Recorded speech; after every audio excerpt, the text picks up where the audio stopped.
정리는 거의 다 마친 상태죠. 자, 오늘 이제 기출 문제를 풀어본다는 것은 시험 준비에 상당한 도움이 될 것 같습니다. 자, 그래서 오늘은 민법 및 민사특별법이죠. 이제 법에 대한 이제 시험 과목은요, 이게 법 조문에 근거하거든요.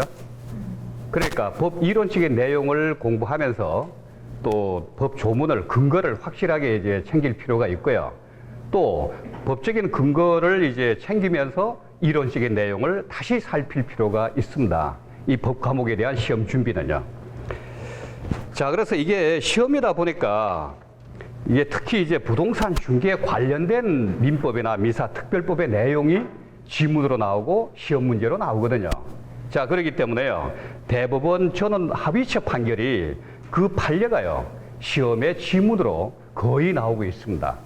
자, 그렇기 때문에요, 마무리에서는 이 판례 내용도 기본 내용하고 관련해서 반드시 정리를 해 두실 필요가 있다, 이렇게 이제 말씀을 드리고요. 자, 이제 민법, 민사특별법, 이거는 이제 1차 과목이죠. 그래서 1차 과목은 두 과목이죠. 다 알고 계시죠? 자, 두 과목인데 이제 80 문제가 나옵니다. 그러니까 민법, 민사 특별법은 이제 40문제가 나오겠죠. 자, 그래서 두 과목에 이제 100분이니까요. 이게 40문제에 50분에 풀어야 된다는 이제 산술적인 계산이 나오는 거죠. 이 얘기는 시험을 잘 봐야 되잖아요. 아무리 해박한 실력을 갖고 있어도 시험을 못 봐서 시험에 떨어진다면은 또 1년을 고생해야 되는 그런 문제가 나오죠. 자, 그래서 시험을 잘 보기 위해서는요, 우선 순발력이 있어야 됩니다. 자, 순발력이라는 얘기는 빠른 시간 내에 답을 선택할 수 있어야 돼요. 후회 없이. 자, 그런 내용을 위해서 오늘 이제 진행하는 문제풀이도 일단은 문제를 딱 주어지면서 문제 경향이 그래요. 출제 경향이 무엇에 대한 설명으로 틀린 것은, 또 무엇에 대한 설명으로 맞는 것은 이렇게 나옵니다.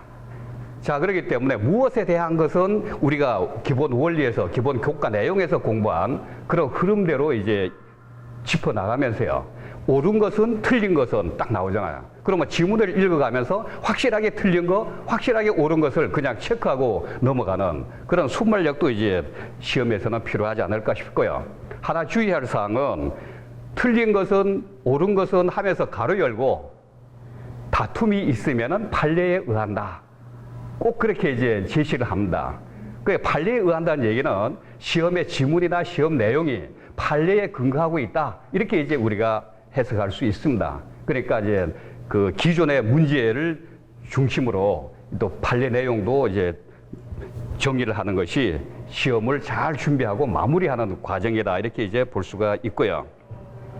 그래서 이제 부탁드리고 싶은 거는 훈련은 연습이죠. 자, 훈련은 실전처럼, 또 실전은 훈련처럼, 이런 이제 편한 마음 가지고요, 이제 임하시면 좋을 것 같습니다.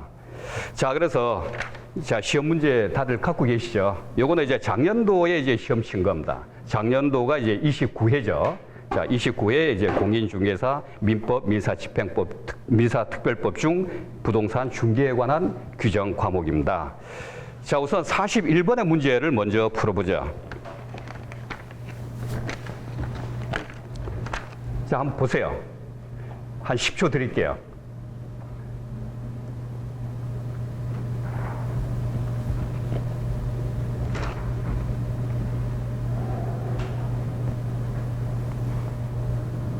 자, 선택했습니까? 아, 그 훈련을 해야 돼요. 아, 훈련을 해야 됩니다. 그 시간대도 이제 딱 맞추어서 가장 집중되는 시간으로 이제 효율적으로 우리가 준비해야 되고요. 자, 41번에 보면은 왜 41번으로 시작할까요? 앞에 부동산 학개론이 1번에서 40번까지 나옵니다. 그래서 이제 41번인데요. 자, 무효인 법률행위에 해당하는 것은 이렇게 됐습니다. 자, 우리가 법률행위 중에서요, 어떤 하자가 있을 때 무효가 되는 법률행위가 있고, 또 무효는 아니지만은 취소할 수 있는 법률행위 두 가지로 나누어집니다. 자, 그렇기 때문에 자, 무효인 법률행위는 주로 어떤 게 있느냐 이걸 이제 기본적으로 알고 있어야 돼요. 자, 무효인 법률행위는 어떤 게 있습니까? 선량한 풍속이라든지 기타 사회질서에 위반되는 내용의 법률행위입니다. 반사회질서 행위 이렇게 이제 정리하시고요.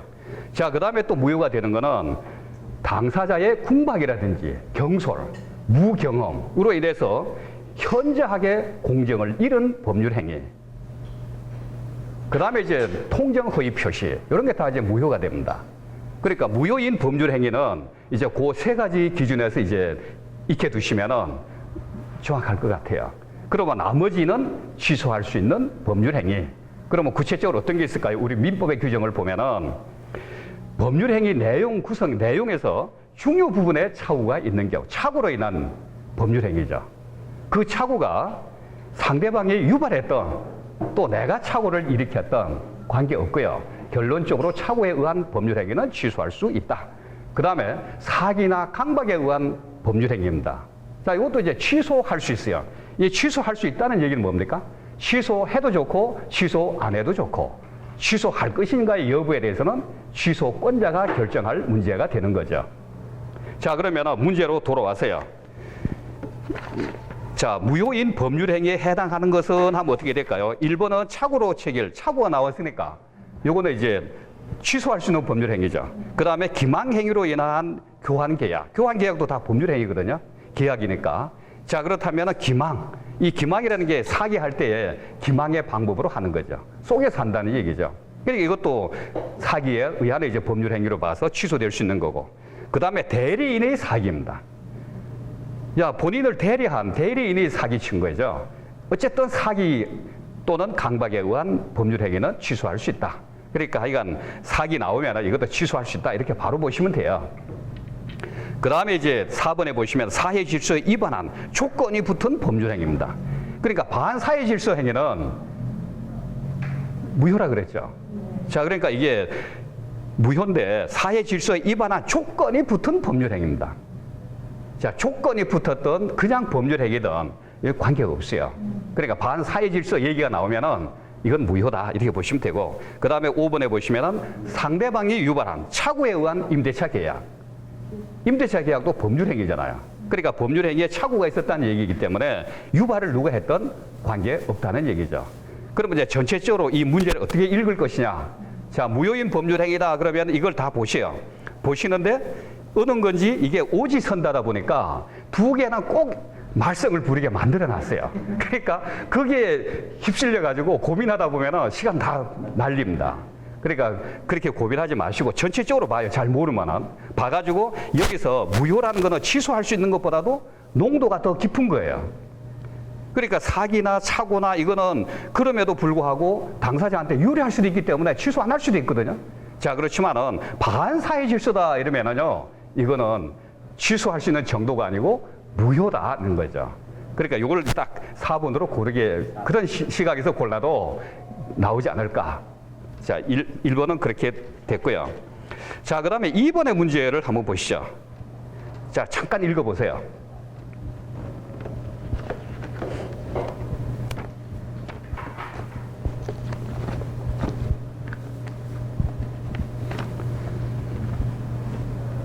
자, 답을 하나 찍어보세요, 일단. 이제 그렇게 훈련을 하셔야 되니까. 이게 지문이 긴 거는 말이죠. 지문 읽다가 보면은 이게 마음은 급하고 그렇게 됩니다. 그러니까 지문을 길려면은 요걸 밑줄을 그어가면서 체크를 해가면서 단락별로 이게 새기고 답을 찾는 것도 방법이 돼요. 자, 같이 한번 보죠. 갑은 을에게 자신의 X 토지에 대한 담보권 설정의 대리권만을 수여하였으나 갑이 말이죠. 바빠가지고 을한테 부탁을 합니다. 이 대리권을 줬다는 얘기죠. 누구한테요? 을에게. 을이 대리인입니다. 자, 수여했는데 요거는 담보 설정하라고 수여했는데 을은 X 토지를 병에게 매도하는 매매 계약을 체결한 거예요. 자, 요런 상황에서 요 1, 2, 3, 4, 5번 중에서 옳은 것은 했습니다. 옳은 거. 그러니까 지문을 읽어 나가면서 확실하게 옳은 거 있으면 그냥 짚고 넘어가도 방법이죠. 자, 1번은 뭡니까? 을은 표현 대리의 성립을 주장할 수 있다. 이렇게 되어 있거든요. 표현 대리 다 공부하셨죠? 기억이 안 나십니까? 자, 표현 대리는요, 대리권이 없는 거예요. 대리권이 없으니까, 그러니까 대리권을 안 준 내용입니다. 그런데 불구하고요, 객관적으로 볼 때는 어떻게 볼까요? 대리권이 마치 있는 것처럼 해가지고 거래 상대방이 거래하는 거예요. 그러니까 애관이라고 얘기하죠. 애관상 대리권이 있는 것처럼 보이는데, 그런 보이는데 역할을 본인이 했다는 거예요. 자, 그런 경우에는 외관 형성에 기여를 했기 때문에 본인한테 책임을 묻는 것이 맞다. 그래서 표현 대리를 인정을 합니다. 그러니까 표현 대리는 우리 민법에서 인정하는 게 세 가지 경우죠. 자, 뭐가 있을까요? 대리권을 내가 이 사람한테 줬다라고 떠들고 다닙니다. 대리권 수여 표시에 의한 표현 대리. 그 다음에 이번처럼 뭡니까? 대리 권한을 넘는 표현 대리입니다. 그러니까 담보 설정만 하라고 대리권을 줬는데 아주 매매를 해버린 거죠. 자, 대리권을 넘는 표현 대리. 그 다음에 또 대리권이 있었는데 소멸한 후에 이제 대리 행위를 한 거죠. 이게 소위 표현 대리. 그래서 이제 우리 민법에서는 표현 대리를 세 가지로 인정하고 있다 하는 걸 정리하시고요. 자, 그래서 1번을 한번 보시죠. 을은 표현 대리의 성립을 주장할 수 있다. 을이 누굽니까, 여기서? 대리인이잖아요. 아니, 대리인이 자기가 해놓고, 예? 자기가 표현 대리다. 이렇게 얘기하면 안 되죠. 자, 그래서 이 표현 대리는 누굴 위한 제도일까요? 거래 상대방을 위한 제도입니다. 그러니까 여기서 표현 대리이기 때문에 이 계약 없던 걸로 하자. 이렇게 얘기할 수 있는 건 누가 할 수 있을까요? 병이 할 수 있는 거예요. 거래 상대방이.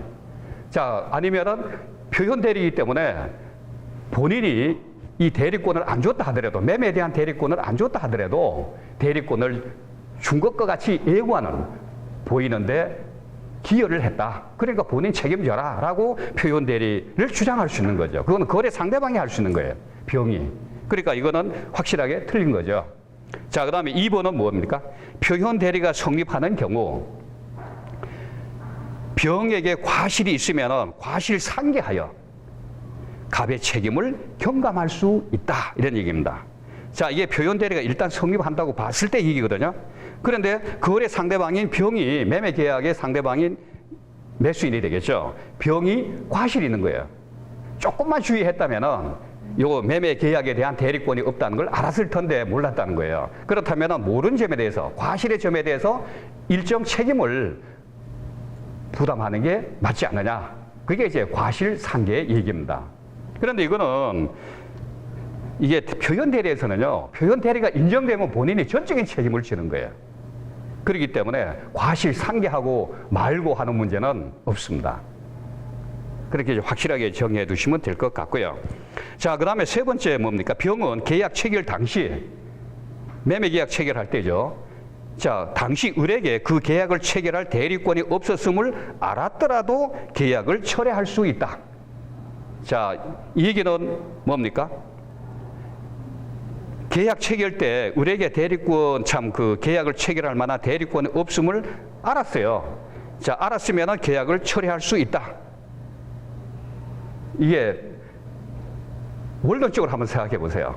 계약 체결할 때 대리권이 없다고 알고 계약을 체결했는데 나중에 철회할 수 있다. 이거 말이 안 되죠. 이거는 순리에 맞질 않아요. 이제 법률 공부 좀 하시다 보면은 이렇게 딱 읽어보면은 딱 걸려요.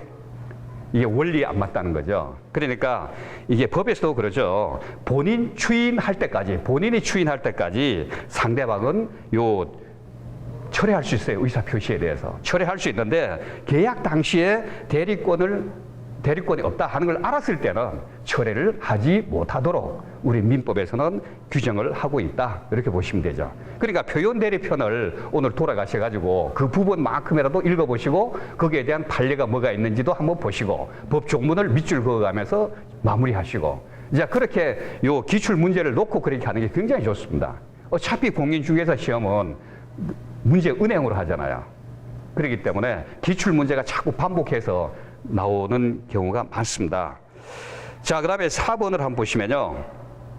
X 토지가 토지 거래 허가 구역 내에 있는 경우입니다. 토지거래 허가 구역 내에 있으니까 뭘 받아야 돼요? 토지거래 허가를 받아야 되잖아요. 그런데 토지거래 허가를 받지 못했습니다. 자, 그랬을 경우에 계약이 어떻게 됩니까? 확정적으로 무효가 되게 됩니다. 자, 그러니까 확정적으로 계약이 무효가 되더라도 표현 대리가 성립할 수 있다. 그런 내용이거든요. 이게 확정적으로 무효라는 얘기는요, 이게 취소할 수 있는 경우하고 또 틀려요. 확정적으로 무효가 되어버렸으니까 이제는 더 살릴 수 없는 거예요. 자, 그렇기 때문에요, 확정적 무효로 되기 때문에 이제 허가가 없다면은 그럴 때는 이제 표현 대리 자체가 성립하지 않는다. 그렇게 이제 이해하시면 될 것 같고요. 자, 그 다음에 5번에 보시죠. 자, 을이 X 토지에 대한 매매 계약을 갑명의가 아니고 자신의 명의입니다. 그러니까 대리인으로 할 때는 표현 참 뭡니까? 그 본인을 요한 것임을 현명주의라 그러죠. 본인 누구의 대리인 이렇게 이제 표시를 해주도록 돼 있어요. 자, 그런데 그래 표시를 안 하고 본인이 말이죠, 마치 자기 소유 이제 부동산인 것처럼 자기 명의로 병과 계약을 체결합니다. 자, 이럴 경우에 병이 선의 그런 점을 몰랐다 하더라도 모르는 데 대한 과실이 없다. 그래서 선의 무과실을 하더라도 표현 대리가 성립할 여지가 없다. 이건 대리인으로 한 게 아니니까 표현 대리 문제가 나올 수가 없습니다. 자, 이렇게 하면 42번의 문제도 뭐 이런 방법으로 자꾸 풀어가시면 될 것 같고요.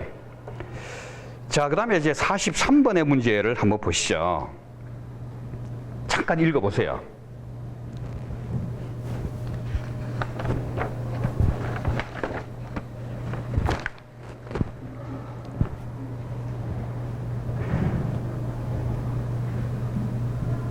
자, 이 읽는 것도 연습이 돼야 됩니다. 그러니까 1시간 동안 읽어서 답을 내면 뭐합니까? 한 문제밖에 못 풀죠. 그러니까 이게 자꾸 연습을 해야 돼요. 평소에 연습을 해야 됩니다. 실전 같은 절박한 마음으로요. 자, 같이 한번 보시죠. 43번. 갑은 자신의 X 토지를 을에게 증여하고요, 세금을 아끼기 위해서 이를 매매로 가장을 합니다. 마치 매매한 것처럼요, 증여해 놓고. 자, 가장을 하고 을 명의로 소유권 이전 등기까지 마쳤습니다. 그러니까 등기부에 보면 뭐로 나오겠어요? 소유권 이전 등기하면서 원인의 몇 년 몇 월 며칠 매매 이렇게 나옵니다. 자, 이렇게 마쳤습니다. 그 후 을은 X 토지를 병에게 매도하고 소유권 이전 등기를 마쳤다. 이 토지가요, 을이한테 왔다가 다시 병한테 넘어간 거예요. 자, 요 점을 이제 연상을 하면서 요 기역, 니은, 디귿, 리을 여기 중에서 맞고 틀리고를 봐야 돼요. 그러면 다음 설명 중 옳은 것은 몇 개가 되느냐 표시를 하라는 거죠. 자, 기역에 나옵니다. 갑과 을 사이의 매매 계약은 무효다. 맞을까요? 안 맞을까요? 자, 이거는 증여로 했잖아요. 증여라는 법률 행위를 했는데 매매를 끌어들인 거예요. 세금을 아끼기 위해서. 소위 절세 전략한다 이런 생각으로 해요. 자, 그런 경우 상당히 있는 것 같아요. 자, 그래서 이런 경우에는 매매 계약에게 유효할까 무효할까 하는 얘기죠. 이거는 서로 짜고 한 거 아닙니까? 그러니까 소위 통정허위 표시가 되는 거예요. 그러니까 오늘 가셔가지고 통정허위 표시를 다시 한번 보시고요. 통정허위 표시는 무효입니다. 그러니까 매매 계약은 일단 무효다 이렇게 보시면 되고요. 자, 그 다음에 2번에 보시면 니은 갑과 을 사이의 증여 계약은, 요거는 매매를 내세웠기 때문에 숨어 있는 거예요. 증여했다는 거. 그래서 은닉행위다. 민법에서는 그렇게 봅니다. 그러니까 증여행위는 은닉행위로서 일단 유효합니다. 자, 은닉행위 유효하다. 그 다음에 디귿은 뭐예요? 갑은 병에게 X 토지의 소유권 이전 등기 말소를 청구할 수 없다. 자, 이건 뭔가 하면요, 갑이 을한테 증여를 하기로 했는데 매매로 했거든요. 자, 매매로 했는데 그 다음에 또 을이 다시 병한테 또 매매로 넘겨버린 거예요. 그럼 한 단계 더 넘어왔어요. 자, 그런 상태에서 갑이 이미 제3자한테 넘어갔는데 지금 와가지고 이게 소유권 이전 등기를 말소해라. 내가 증여를 한 게 맞다. 이런 식으로 나오는 건 말이 안 되죠. 그래서 소유권 이전 등기 말소를 청구할 수 없다. 이 얘기는 뭡니까? 이미 병은 완전한 소유권을 취득한 거예요. 앞서에서 정년대 매매를 했다 하더라도 이미 이제 다시 소유권을 취득했기 때문에 또 은닉행위로 이제 증여를 했기 때문에 이게 소유권을 병은 유효하게 취득을 한 것이다. 그래서 말소를 구할 수 없다 이런 얘기고, 그 다음에 리을은 병이 갑과 을 사이에 증여계약이 체결된 사실을 알지 못한 데 과실이 있더라도 병은 소유권을 취득한다. 맞습니다. 자, 그래서 여기는 기역, 니은, 디귿, 리을 이게 다 맞다 이렇게 이제 정리하시면 되고요. 자, 그 다음에 이제 44번에 보시면은 요거는 취소할 수 있는 법률 행위에 관한 설명입니다. 자, 틀린 것은 이렇게 되어 있거든요. 그러니까 지문을 읽어가면서 틀린 걸 고르시면 돼요. 자, 그러면 첫째 지문 보시죠. 자, 취소된 법률 행위. 그러니까 취소할 수 있는 법률 행위는 취소권자가 취소할 수 있죠. 그런데 취소를 했어요. 자, 취소했을 때 법률 효과가 어떻게 될까요? 취소해버리시면 처음부터 효력이 없는 걸로 돼버리는 거예요. 그래서 처음부터 무효가 된다. 그러니까 이거는 맞습니까? 틀립니까? 맞죠? 네, 맞고요. 그 다음에 2번에 보면은 제한 능력자입니다. 자, 독립돼서 법률 행위를 못하는 사람이 제한 능력자예요. 자, 제한 능력자는 취소할 수 있는 법률 행위를 단독으로 취소할 수 있다. 단독으로 취소할 수 있을까요? 없을까요? 법조문 안 읽으셨군요. 법조문에 보시면은 이게 제한 능력자도 취소할 수 있는 법률 행위를 단독으로 취소할 수 있다 하고 이제 민법 140조에서 명확하게 규정하고 있습니다. 그러니까 원리를 공부할 때는 기본서 다 있잖아요. 그걸 공부할 때는 법조문을 보시고, 그 다음에 또 이제 이런 문제를 풀 때 다시 한번 돌이켜서 읽어보시고 법조문으로 마무리하시고, 그러니까 이제 법률 공부는요, 법률 조문으로 시작해서 법률 조문으로 끝난다 이런 얘기가 있습니다. 거기다가 이제 우리는 판례, 이게 중개사 시험이다 보니까요, 중개 거래를 하면서 필요한 분쟁을 예방할 수 있는 그런 이제 전문화된 내용을 물어보는 거거든요. 그래서 이제 주로 이제 대부분 전원 합의체 판결을 지문으로 이렇게 시험 문제가 나옵니다. 그러니까 판례를 꼭 공부를 해야 돼요. 자, 그다음에 3번에 보시면은 제한 능력자의 법률 행위에 대한 법정 대리인의 추인입니다. 자, 법정 대리인의 경우는 취소의 원인이 소멸한 후에 하여야 그 효력이 있다 이렇게 나옵니다. 자, 맞을까요? 틀릴까요? 이게 추인에 대해서 봐야 돼요. 자, 취소할 수 있는 법률 행위인데 추인을 해버립니다. 자, 추인을 할 때는 취소 원인이 확정된 다음에 추인을 해야 돼요. 그러니까 취소 원인이 소멸한 다음에 확정을 추인을 해야 효력이 발생하거든요. 자, 그렇지만은 법정 대리인이나 후견인이 추인을 할 때는요, 취소 원인이 소멸이 안 돼도 추인을 할 수 있다. 이렇게 이제 유예 규정이 나옵니다. 자, 그러니까 법정 대리인이 추인할 때는 여기에 규정에 해당이 없어요. 그러니까 취소 원인이 소멸하기 전에도 추인을 할 수 있다. 이렇게 됩니다.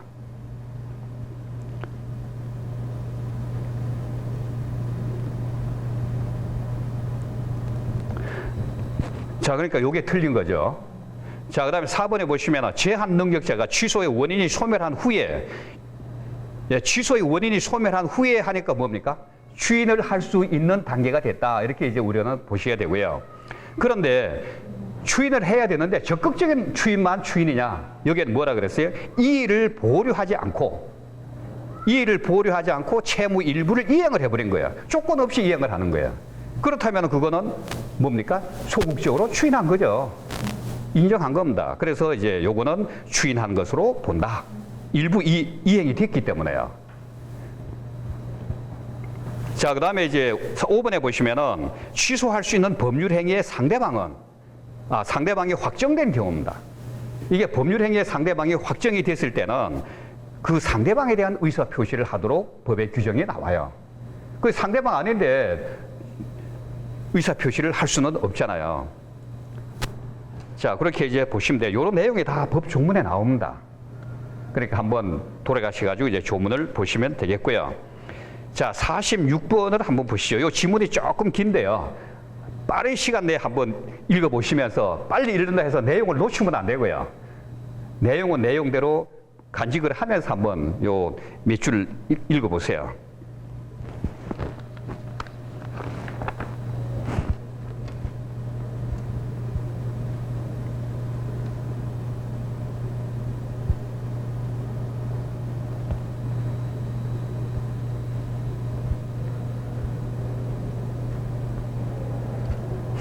자, 시간이 없으니까요. 그냥 한번 쭉 보시는 걸로 하고.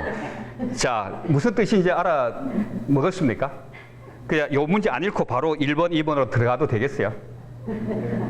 그러니까 빠른 시간 내에 문제 핵심은 뭔지를 캐치를 해야 돼요. 그래야 이걸 여기서 시간이 1, 2, 3, 4 지문 읽는 데서 시간이 가도 당황 안 합니다. 그래야지 요 문제 핵심을 모르고 지문만 읽다 보면 완전히 헷갈리고요. 당황이 돼요. 당황이 되면은 놓치기 쉽습니다. 자, 갑은 자신의 X 토지를 매도하기 위해서 을에게 대리권을 수여하였고, 대리권이 있다는 거죠. 그래서 을이, 대리인 을은 갑을 유한 것임을 표시하고, 유한 것임을 원래 표시하잖아요. 이게 무슨 주의라 그랬어요? 현명주의라 그랬죠. 자, 표시를 하고요. X 토지에 대해서 병과 매매 계약을 체결했습니다. 자, 요런 사실관계에서 다음 지문 중에서 틀린 것은 했습니다. 다툼이 있으면은 판례에 따른. 그래서 요게 또 판례 내용이 다 나오는 내용이에요. 자, 그러면 1번에 뭐가 나옵니까? 을은 하면 이게 대리인이라는 게 나오잖아요. 자, 이해가 잘안 가면요, 여기에 표시를 해놔요. 요 지문 여기다가 표시를 하면서 읽어가는 것도 방법이에요. 자, 을은 특별한 사정이 없는 한 병으로부터 매매 계약에 따른 중도금이나 잔금을 수령할 수 있다. 한번 생각을 해보세요. 우리 생활 속의 내용으로요. 자, 대리인이 이번에 매매 계약을 했어요. 그런데 본인이 아니고 대리인이 나서가지고, 중도금 왜 안 들어오느냐, 언제 줄 수 있느냐, 이렇게 얘기를 합니다. 법률적으로 가능하냐, 요 얘기를 묻는 거거든요. 자, 특별히 대리인이 뭐 독촉을 못하게 돼 있는 특약이 없다면은 이게 중도금이나 잔금을 수령할 수도 있다. 이게 이제 판례 내용이고요. 그 다음에 또 그러니까 수령할 수 있는 거는 문제 없고요.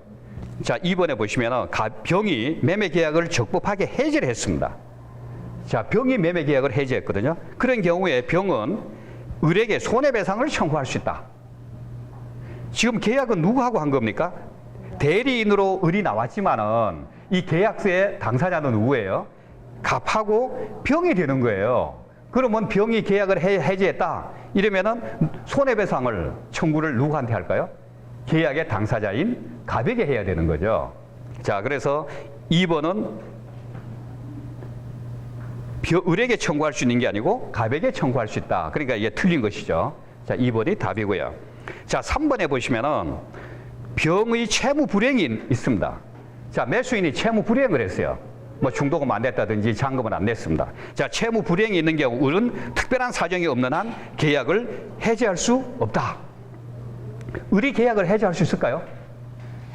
대리인으로 나와서 계약서에 도장 찍었거든요. 그런데 대리인이 계약을 해지한다? 뭐가 좀 말이 안 맞죠. 계약을 해지할 수 있는 권한은요, 취소할 수 있는 권한은 당사자 본인입니다. 매도인이 됐든 매수인이 됐든. 그렇기 때문에 대리인으로서는 계약 당사자가 아니기 때문에 해지할 수가 없습니다. 자, 그렇게 이제 확실하게 정리를 해 두시면 될 것 같고요. 그러니까 맞는 지문입니다. 자, 4번에 보시면은 병이 매매 계약을 적법하게 해지한 경우입니다. 이것도 마찬가지죠. 해지한 경우 그 해제로 인한 원상 회복 의무입니다. 계약을 해지하면 없던 걸로 돼버리잖아요. 소급해서 애당초. 그러니까 그동안 거래되고 이행된 거는 다시 회복을 해야 되잖아요. 이게 원상 회복입니다. 그러니까 계약을 회복하고 계약을 해지하고 원상 회복을 할 때는 회복 의무자가 누가 됩니까? 당사자인 갑과 병이 된다. 이거 맞는 거죠. 자, 그 다음에 5번에 보시면은 만약에 갑이 매매 계약의 체결과 이행에 관해서 포괄적 대리권을 수여합니다. 자, 이게 이제 판례 나오는 내용입니다. 포괄적 대리권을 수여한 경우에 을은 특별한 사정이 없는 한 약정된 매매 대금 지급 기일을 연기해 줄 권한도 가진다. 이렇게 나오거든요. 그러니까 대리인 입장에서 아까 뭐가 나왔습니까? 중도금, 잔금을 수령할 수 있고요. 그 다음에 요 대금 전반적으로 계약 전반에 관해서 포괄적으로 대리권을 위임했다. 자, 그럴 경우에는 여기에 지급 기일을 연기해 줄 수 있느냐? 연기도 해줄 수 있다. 이렇게 이제 판례가 나옵니다. 자, 그러니까 이제 5번도 맞는 지문이고요. 자, 그 다음에 이제 47번의 문제는 아주 이제 간단한 것 같은데요. 법률 행위의 대리에 관한 설명입니다. 자, 틀린 것은 자, 대리 중에서도 복대리에 관한 지문인 것 같은데요. 자, 1번 임의 대리인은 원칙적으로 복임권이 없다. 이렇게 나옵니다. 자, 임의 대리인에는 두 가지가 있죠. 임의 대리인, 법정 대리인. 자, 임의 대리인은 어떤 대리인입니까? 그거는 자기 의사에 따라서 대리인으로 선임한 거죠. 대리권을 주고요. 자, 임의 대리인은 이게 복대리인은 뭐예요? 누가 선임하는 대리인입니까? 복대리인이야. 대리인이 선임하는 거예요. 자, 그러니까 우리가 이제 소송 사건을 변호사한테 임을 했을 때도 이임 계약에 따라서 임을 한 거잖아요. 그런데 변호사가 사건이 많다 보니까 바빠서 법정에 못 나가요. 법정에 안 나가면 안 되는데 그럴 때는 다른 변호사한테 복임권을 줘요. 복대리 좀 해달라. 그래 하면은 이게 대리인이 선임하는 대리인이 복대리인인데 그러면 누구를 위해서 대리권을 행사합니까? 본인을 위해서 소송하는 거잖아요. 그러니까 선임은 대리인이 하지만은 누구의 대리인이에요? 본인의 대리인이다. 자, 요거는 시험에 자주 출제되는 문제입니다. 자, 그러니까 대리인이 선임한 데서 대리인을 위한 대리인이 아니다. 이런 얘기죠. 자, 그러면 여기서 이번에 복대리인은 그 권한 내에서 대리인을 대리한다. 요거는 명백하게 틀렸잖아요. 그러니까 밑에 지문은 읽어볼 필요가 없을 수도 있죠. 자, 이거 명확하기 때문에요. 그 다음에 3번에 보시면 뭡니까? 대리인이 여러 사람이 있습니다. 자, 대리인이 여러 명 있을 때는 누가 대리권을 행사할까요? 요게 이제 법인의 경우도 마찬가지예요. 법인의 대표권을 행사하는 대표이사가 여러 명 있어요. 그러면은 여러 명 있을 때, 대리인이 여러 명 있을 때 각자 대리가 원칙입니다. 자, 각자 대리가 원칙이다. 그러니까 다수인 경우에 원칙적으로 각자가 본인을 대리한다. 맞죠? 자, 4번에 보시면은 대리권의 범위를 정하지 않는 경우입니다. 자, 대리권의 범위를 정하지 않았다는 얘기는 대리인 보고 뭘 할 수 있도록 법에서는 범위를 정해줬을까요? 자, 보존행위는 할 수 있어요. 본인한테 손해가 안 가니까. 자, 보존행위라든지 그 다음에 대리의 목적이 되는 물건이나 또는 권리의 성질을 변하지 않게 하는 범위 내에서 이용, 개량하는 행위는 할 수 있다. 이렇게 이제 그 대리권의 범위를 정하지 않은 경우에 그 범위를 법에서 한정해 놓고 있다. 그러니까 본인한테 손해가 안 가는 내용으로 찍으면 되는 거죠. 그러니까 여기서는 보존 행위 이렇게 이제 보시면 되고요. 그러니까 대리권의 범위를 정하지 않으면은 보존 행위는 가능하다. 그 다음에 5번에 보시면은 제한 능력자인 대리인이 법정 대리인의 동의 없이 대리 행위를 하더라도 법정 대리인은 그 대리 행위를 취소할 수 없다. 이렇게 나옵니다. 자, 이건 맞을까요? 틀릴까요? 자, 제한 능력자인 대리인입니다. 자, 우리 민법에 미성년자는 몇 살 이하입니까? 몇 살 미만이죠. 자, 19세 미만으로 돼 있죠. 자, 19세 미만이 대리인으로 대리권을 이임받았어요. 자, 그랬을 경우에 법정 대리인, 친권자 동의 없이 대리 행위를 했어요. 자, 그렇다면 법정 대리인 그 대리 행위를 취소할 수 있을까요? 법정 대리인 동의 안 받았다 해가지고 취소할 수 없습니다. 왜 그렇습니까? 자, 대리인이 될 수 있는 자격이 뭘까요? 우리 민법에서는 행위 능력자임을 요하지 않는다. 그렇게 규정을 해놓고 있어요. 그러니까 행위 능력자가 아니라도 대리 행위는 전혀 관계없어요. 왜? 대리인한테 어떤 불이익으로 안 돌아가잖아요. 대리인이 한 대리 행위, 법률 행위는 본인한테 효과가 기속이 되기 때문에 행위 능력자임을 요하지 않는다. 그렇게 이제 확실하게 정리를 해두시면 될 것 같습니다. 자, 그 다음에 48번 문제죠. 자, 이 법률행위의 무효의 경우입니다. 자, 무효의 경우 아까 뭐라 그랬습니까? 한 세 가지를 우리는 봤죠. 통정허위 표시 무효다. 그 다음에 반사회 질서 행위가 무효다. 그 다음에 당사자의 궁박, 경솔, 무경험으로 인한 그런 이제 현저한 불공정한 법률 행위 무효다. 이렇게 이제 기본적인 내용을 봤습니다. 자, 이번에 1번 한번 보시죠. 법률 행위의 무효에 대한 설명으로 틀린 것은 다툼이 있으면 판례에 따름. 자, 1번 불공정한 법률 행위로서 무효인 경우 무효행위 전환의 법리가 적용될 수 있다. 이제 무효행위 전환은요, 무효행위일 때 전환하는 내용입니다. 자, 무효임을 알고 했을 때는 새로운 법률 행위를 봐주겠다는 얘기예요. 자, 그렇기 때문에 이건 그대로 맞고요. 2번에 보면 토지 거래 허가구역 내에 토지 매매 계약은 관할 건청에 불허가 처분이 있으면 확정적 무효다. 허가를 받지 못하면은 무효죠. 무효인데 확정적인 무효예요. 확정적인 무효란 뭘까요? 이 상대적 무효하고 다르죠. 확정적 무효는 어떤 사람이 와도 이제 무효가 되는 거예요. 그러니까 잘못이 있는 사람이라 하더라도, 무효의 규칙이 있는 사람이라 하더라도 무효를 주장할 수 있다는 거죠. 자, 이건 뒤에 나올 거예요. 그게 이제 시험 문제 출제되는 내용으로 많이 나오는데요. 자, 이건 확정적 무효다. 요거 알아두시면 되고. 자, 3번에 보시면은 매도인이 통정한 허위의 매매를 추인한 경우, 이게 통정 허위 표시잖아요. 무효잖아요. 무효인데 추인을 했어요.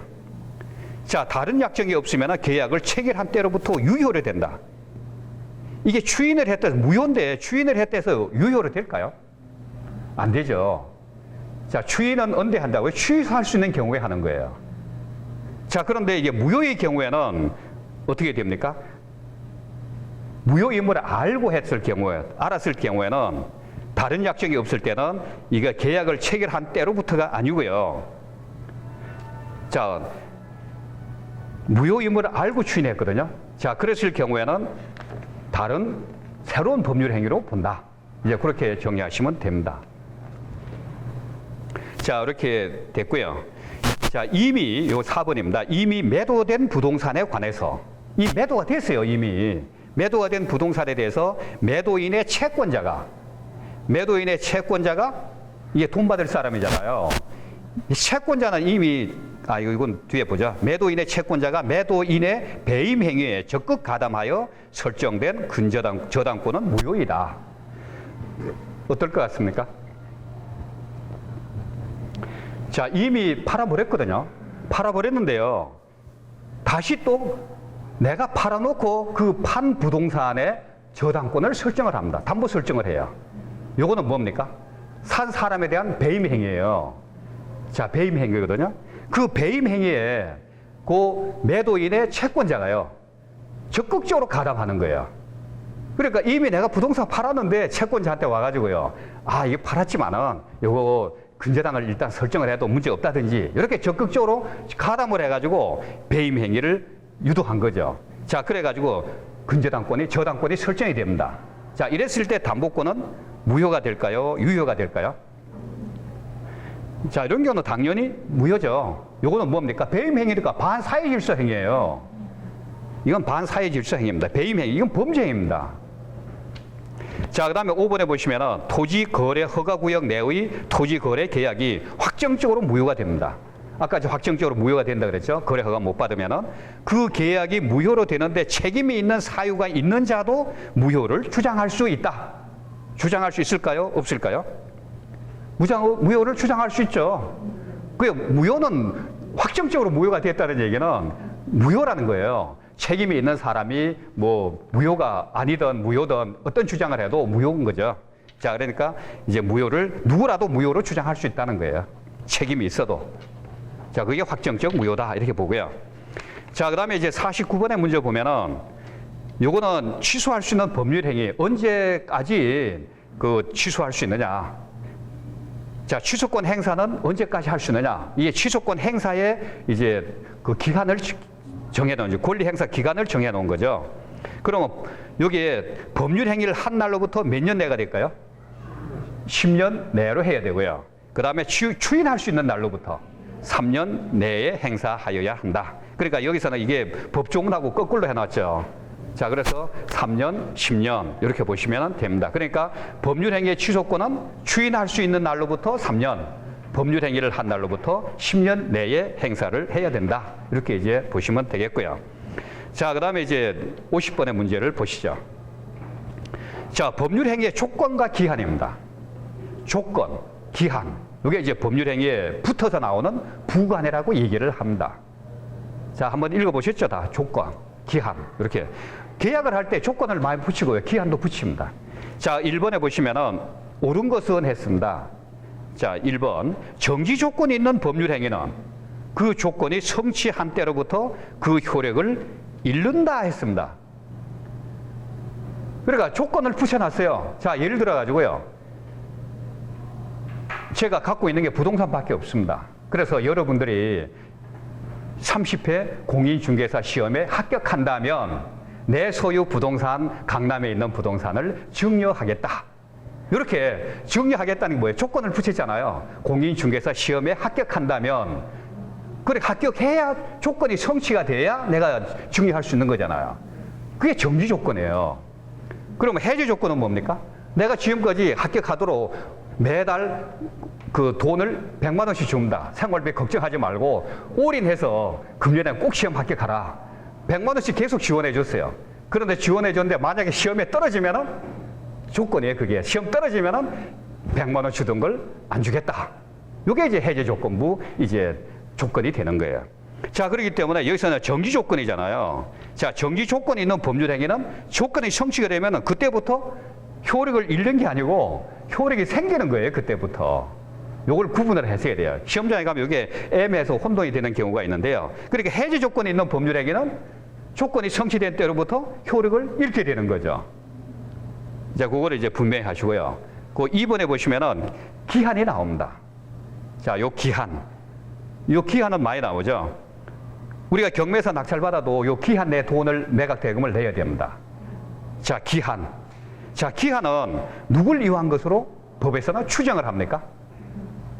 우리가 돈을 변제할 때도 변제기가 남아있는데 채무자가 민사소송을 합니다. 판결을 받습니까? 못 받아요. 왜? 변제기가 도래 안 했기 때문에요. 자, 그래서 기한은 채무자의 이익을 이용한 것으로 이제 추정이 됩니다. 그러니까 채무자는 그 기한의 이익을 포기하고 미리 돈 갖다 낼 수도 있죠. 그러니까 기한의 이익을 포기할 수는 있지만은 여기서 이번에 나온 대로 채권자의 이익을 이용한 것으로 추정한다. 이건 아니라는 거죠. 채무자의 이익이죠. 자, 이거는 명백하게 틀린 거죠. 그 다음에 3번에 보시면은 기한의 도래가 미정인 권리 의무입니다. 그러니까 공인중개사 시험, 기한이죠. 자, 기한의 도래가 미정한 권리 의무는 일반 규정에 의해서 처분하거나 담보로 할 수 없다. 이건 어떨까요? 이거는 이제 기본 서적을 읽어도 조금 이해가 좀 난해한 부분이 되기도 하는데요. 자, 기한이 언제 도래할지 잘 모릅니다. 미정한 그런 내용이죠. 그런 권리 의무는 그렇지만은 일반 규정에 의해서, 그러니까 다른 그 재산권과 마찬가지로 처분하거나 담보로 제공할 수 있다. 이런 얘기입니다. 자, 기한에 있는 상태에서 거래가 된다는 얘기예요. 자, 이거는 이제 법 조문에 그냥 나오죠. 자, 그다음 4번에 보시면은 조건이 법률 행위 당시에 이미 성취가 됐어요. 이런 경우 많아요. 지금 미국에 이제 그 비가 내린다면 이미 미국에서는 비가 내리고 안 내리고 이미 확정된 내용입니다. 내리든 안 내리든. 그래서 우리나라에서는 그걸 모르고 이제 조건으로 붙인 거예요. 그래서 조건이 법률 행위 당시에 이미 성취가 됐어요. 그 비가 내리면 내가 어떻게 해주겠다 이렇게 했는데 이미 비가 내리고 있는 거예요. 그러면 정지 조건일 경우에는 어떻게 될까요? 조건이 없는 법률 행위에 대해서 그냥 이행하면 되는 거고, 만약 해제 조건이면요, 해제 조건은 무효가 되는 거죠. 그러니까 그거를 이제 잘 생각을 한 번만 확실하게 해놓으면은 이제 헷갈리지 않지 않을까 그런 생각이 듭니다. 그러니까 조건이 법률 행위 계약할 당시에 이미 성취가 됐어요. 자, 이루어졌다면 정지 조건 같으면 조건이 없는 내용으로 바로 계약대로 가면 되는 거예요. 그러니까 조건 없는 법률 행위로 되고, 만약 해제 조건이다 그러면은 이거는 무효가 되는 거죠. 자, 이렇게 보시고요. 5번에 보시면은 당사자가 조건 성취의 효력을 그 성취 전에 소급하게 할 의사를 표시한 경우에도 그 효력은 조건이 성취된 때로부터 발생한다. 자, 이 얘기는 어떨까요? 맞을까요? 당사자가 조건 성취의 효력입니다. 자, 효력을 성취 전에 소급해서 효과가 발생하도록 하자. 이렇게 했을 경우에도 조건이 성취가 되어야 그때부터 효력을 발생하도록 하자. 이건 아니죠. 그렇게 약정했으면 약정된 대로 가야겠죠. 그래서 이제 조건 성취 전에 소급하기로 하자. 그런 의사가 있었다면 그 의사에 따라서 소급해서 효과가 발생하는 것이지, 그런 의사가 있음에도 불구하고 꼭 이제 조건이 성취된 된 때로부터 이제 효력이 발생하는 건 아니다. 이렇게 이제 정리하시면 될 것 같아요. 자, 이거 뭐 특별히 어려운 건 없죠? 자, 어려운 게 없으니까 다음 문제 또 넘어가겠습니다. 자, 51번의 문제입니다. 야, 요건 한번 간단하게 읽어보시죠. 뭐 지문이 없으니까요. 자, 부합에 대한 설명이죠.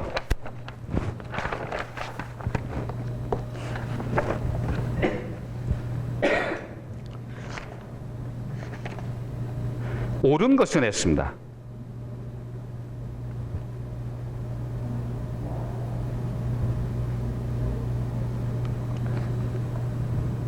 자, 답을 찾았습니까?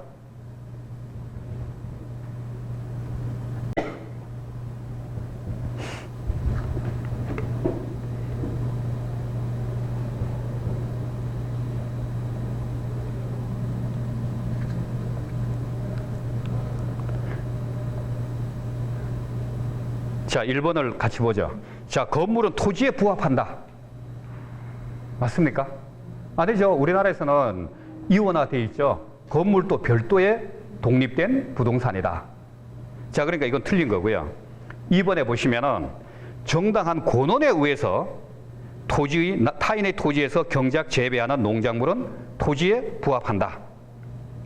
정당한 권원이라는 게 있잖아요.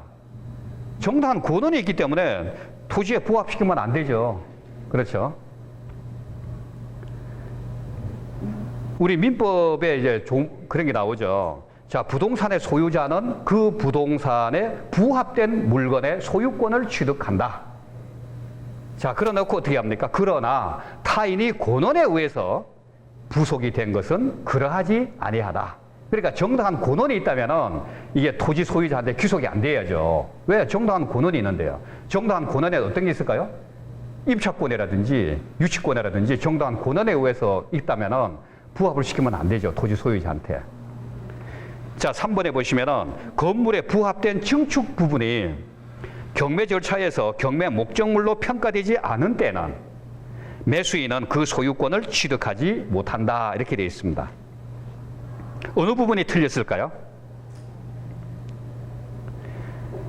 자, 요게 이제 경매 실무에서 보면 제시의 건물로 나오는 부분이 대부분입니다.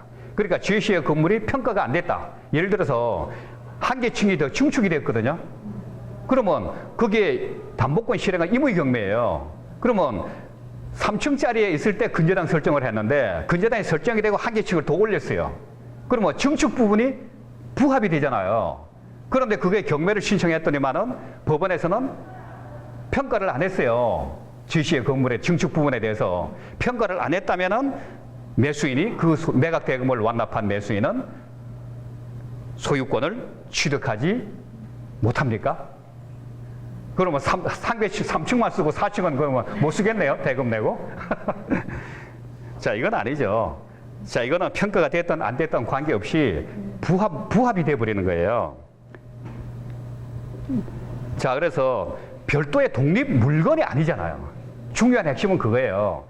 별도의 독립 물건이 되지 않는 한은 평가가 되고 안 되고 관계없이 매수인이 소유권을 취득하게 된다. 그렇게 이제 정리하시면 될 것 같고요. 자, 4번에 보시면은 토지 임차인의 승낙을 받았습니다. 그러니까 임차인의 승낙만 받은 거예요. 승낙을 받아가지고 임차 토지에 나무를 심었어요. 자, 그런 사람은 다른 약정이 없으면은 토지 소유자에 대해서 그 나무의 소유권을 주장할 수 없다. 없을 것 같아요? 있을 것 같아요? 대항력이 없죠. 예. 임차권인데 대항력이 없죠. 그러니까 4번이 이제 옳은 거고요. 주장할 수 없다 했으니까. 자, 5번에 한 번 더 보죠. 매수인이 제3자와의 도급 계약에 따라서 매도인에게 소유권이 유보된 자재를 제3자의 건물에 부합한 경우 매도인은 선의 무과실이 제3자에게 보상을 청구할 수 있다. 자, 이렇게 복잡하게 나오는데요. 이게 판례 내용 그대로 옮겨놓은 거예요. 판시사항 그대로. 그래서 이제 판례를 반드시 봐야 된다는 얘기죠. 여기 판례 내용 그대로예요. 그러니까 뭐 여기서 4번으로 답이 나왔으니까 요거는 이제 판례 내용 그대로다. 이렇게 해서 읽어보시면 될 것 같고요. 자, 그 다음에 이제 요거는 좀 애매한 문제네. 법정치상권에 관한 문제입니다. 옳은 것은 했습니다. 자, 1번 보시죠. 저당 목적물이 토지에 대하여 법정지상권을 배제하는 저당권 설정 당사자 사이의 약정은 효력이 없다.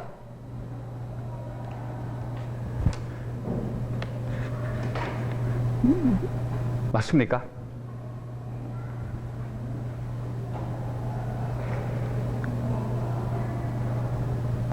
법정 저당권은 법정 지상권이라는 게 뭡니까? 누가 갖는 재산권이에요? 건물 소유자가 다른 사람 소유 토지를 건물을 소유하기 위해서 사용할 수 있는 토지 사용권입니다.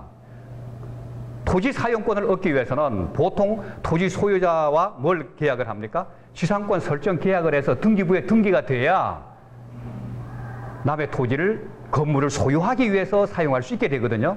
그게 소위 약정지상권이에요. 그런데 여기서 법정지상권은 토지 소유자 의사에 전혀 관계없이 토지 소유자가 얘 나대지인데 앞으로 건물을 지었을 때 법정지상권이 없도록 하자 이렇게 약정했다도 전혀 관계없고요. 그러니까 토지 소유자 의사에 완전히 배제시키고 법률에서 관수법에서 건물 소유자를 위해서 건물을 소유하기 위해서 남의 토지를 사용할 수 있도록 지상권을 인정해 준 것이 법정지상권입니다. 그러니까 법정지상권은 그래서 등기부에 안 나오는 거고요. 토지 소유자 의사가 전혀 관계없는 거예요. 그러니까 1번은 바로 정답으로 확정할 수 있는 거죠.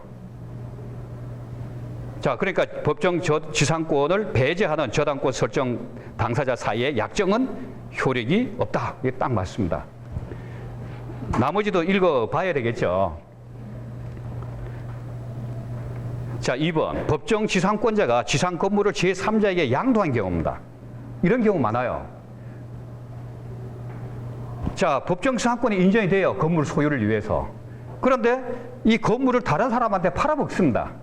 자, 팔아먹을 때 이 법정 지상권도 같이 넘겨줘야 돼요. 그런데 건물 소유권만 넘겨주는 거예요. 왜? 법정 지상권은 등기가 안 났기 때문에. 그러면 등기를 해가지고 넘겨줘야 돼요. 그런데 등기를 안 해주고 넘겨주면은 새로 건물을 양수한 사람은 어떻게 해야 될까요? 지상권이 없어지는 거냐? 이런 문제가 나와요. 그래서 토지 소유자가요, 건물 소유자, 종전의 건물 소유자는 법정 지상권이 있었는데 팔아먹었잖아요. 그럼 팔아먹었으니까 새로운 소유자는 지상권이 없는 거 아니냐? 법정 지상권을 등기 안 하고 넘겼으니까. 이게 법정 지상권은 법에 의해서 성립이 되잖아요. 등기 안 해도. 되지만은 처분할 때는 등기를 해야 되잖아요.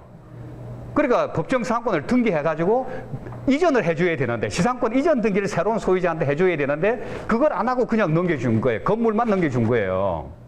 자, 그래가지고 이제 요때다 해가지고 토지 소유자가 새로운 건물 소유자를 상대로 당신은 법정 지상권이 없으니까 철거해라 하고 소송을 한 거예요. 소송을 하는데 대법원 전원 판결 합의체에서 뭐라고 났어요? 이거는 건물을 이전해 줄 때 지상권도 같이 이전해 주는 의사표시가 있다고 봐야 된다. 그렇기 때문에 종전의 소유자가 토지 소유자한테 갖고 있는 법정 지상권 설정 등기 청구권을 대의해가지고 행사할 수 있다. 그러니까 양수인은 어떻게 해야 돼요? 종전의 매도인, 종전의 소유자를 대의해가지고 토지 소유자한테 지상권 설정 등기 해달라 하는 등기 청구권을 행사하고, 그 다음에 등기가 되면은 지상권 이전 등기를 나한테 해달라 하는 청구권을 행사를 해야 돼요. 이제 그런 내용을 알고 이걸 보시면은 요 뒤에 문제가 다 풀릴 겁니다. 그러니까 법정 지상권자가 지상 건물을 제3자에게 양도한 경우 제3자는 그 건물과 함께 법정 지상권을 당연히 취득한다. 이건 답이 나왔죠? 당연히 취득한 건 아니죠. 지상권 이전 등기를 받아야 된다. 이렇게 되고요. 자, 그 다음에 3번에 보시면은 법정 지상권이 있는 건물을 양수한 사람은 지상권 등기를 마쳐야 양도인의 지상권 갱신 청구권을 대의할 수 있다. 지상권 이전 등기가 돼야 지상권자로서의 지위를 가지니까 이거는 당연한 얘기가 될 수 있는데요. 그럼 맞습니까? 틀립니까? 자, 이거는 대의 행사할 수 있으니까요. 법정 지상권이 있는 건물을 양수한 사람은 지상권 등기를 안 맞춰도 되죠. 대의 행사하는 거는 등기를 안 맞춰도 됩니다. 등기를 맞추면은 뭐 대의 행사할 내용이 없는 거죠. 자, 그 다음에 4번에 보시면 토지 또는 그 지상 건물이 경매로 된 경우 매각대금 완납 시를 기준으로 토지와 건물의 동일인 소유 여부를 판단한다. 그러니까 법정 지상권이 성립되는 요건을 이제 담보권하고 관련해서 볼 때는 담보 설정 당시에 건물이 현존해 있을 것, 담보 설정 당시에 토지 소유자, 건물 소유자가 같았다가 담보권 실행으로 토지 소유자, 건물 소유자가 이번에 경매에서 달라졌을 경우에 건물 소유자를 위해서 법정지상권을 인정하게 됩니다. 그게 이제 민법에서 담보권과 법정지상권의 성립이라는 제목으로 인정해주는 법정지상권이잖아요. 366조에서. 그게 제일 핵심되는 내용입니다. 자, 그러니까 여기서는 동일인 소유 여부를 언제 기준으로 판단한다고요? 매각 대금 완납 시가 아니고 담보권 설정 당시, 이렇게 이제 보시면 되겠습니다.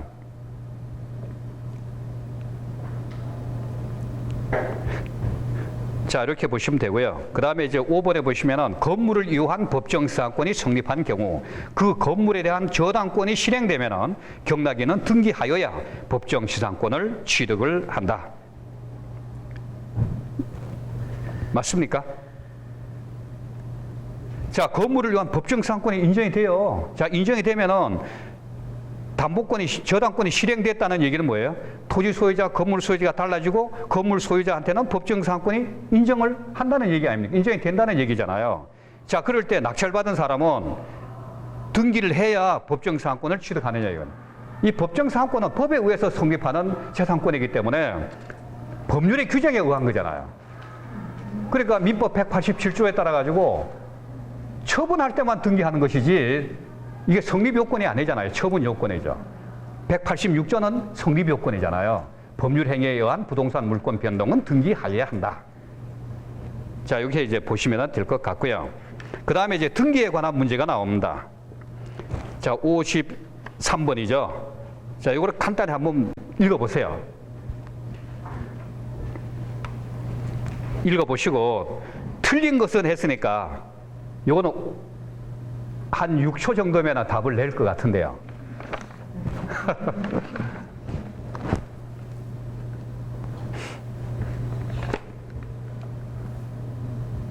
그러니까 실전 시험을, 그러니까 공부를 할 때는요, 연습을 할 때는 실전처럼 절박한 심정으로 딱 집중을 해야 되고요. 시험자에 가서는 그냥 연습하는 만 평소에 하던 대로만 해주면은 후회 없이 시험을 보게 됩니다. 자, 등기에 대한 설명으로 틀린 것은 1번 중간 생략 등기의 합의입니다. 중간 생략 등기를 해야 비용도 많이 절감이 되잖아요. 그 중간 생략 등기를 하기로 양 당사자 간에 합의를 했어요. 자, 합의하면은 이 적법한 겁니까? 자, 적법하지 않잖아요. 그러니까 적법한 등기 원인이 될 수 없다. 이거는 편하게 이제 그냥 맞는 거고요. 그 다음에 2번에 보시면은 종전의 건물의 등기를 신축 건물의 등기로 유용하지 못한다. 이런 경우도 가끔 많이 있어요. 어떤 경우입니까? 3층짜리 집 단독이 있었는데요. 그걸 이번에 헐어버리고 그 자리에다 똑같은 모양으로 새로 건물을 3층으로 딱 올렸어요. 그러니까 채권자가요, 그게 등기가 안 났거든요. 새로 신축된 건물은. 그러니까 종전의 등기부 등본을 떼가지고 경매를 신청한 거예요. 그러면 다른 건물이잖아요. 자, 그런 경우에 해당이 됩니다. 종전 건물의 등기를 신축 건물의 등기로 유용하지 못한다. 이건 맞는 거예요. 그러면 경매 진행하다가 취소되는 경우가 있습니다. 그 다음에 3번에 있어요. 전세권 존속 기간이 시작되기 전에 이미 마쳤어요. 뭘 마쳤어요? 등기를 마쳤죠. 등기해야 전세권이 성립이 되니까. 전세권 설정 등기는 원칙적으로 무효다. 존속 기간이 시작도 안 됐는데 등기부터 먼저 해버린 거야. 그럼 무효가 될까요? 무효가 아닙니다. 자, 무효가 아니고요. 자, 이거는 왜 무효가 아니라고 판례에서 나올까요? 자, 이거는 특별한 사정이 없는 한, 이거는 이제 유효한 등기다. 이렇게 이제 판례에서 딱 제시를 하고 있어요. 여기에 나오는 질문들이 다 판례 내용이에요. 그러니까 거래 실무에서 분쟁이 생길 만한 내용에 대해서 이제 판례들만 모아온 거죠. 그래서 이 시험 합격하고 현장에 나갔을 때 이걸 염두에 두고 거래하면은 거래에 대한 이제 뭐 놓침이 없다. 뭐 이런 정도 의지가 아닐까 이런 생각을 해봅니다. 자, 그 다음에 네 번째 보면요. 미등기 건물의 양수인이 등기가 안 난 건물이죠. 자, 양수인, 미등기 건물을 양도받았어요. 자, 그 건물을 신축한 양도인의 동의를 얻어가지고 직접 자기 명의로 보존 등기를 합니다. 자, 신축 건물이 들어서면은 준공이 되면은 그 다음에 대장이 만들어져서 대장을 가지고 갖고 이미 왕궁이 되면요, 대장이 만들어지면 소유권을 취득한 거예요. 그게 원시 취득이잖아요. 이미 갖고 있는 소유권을 보존하기 위해서 등기부를 만들어 놓는 거예요. 그게 소유권 보존 등기입니다.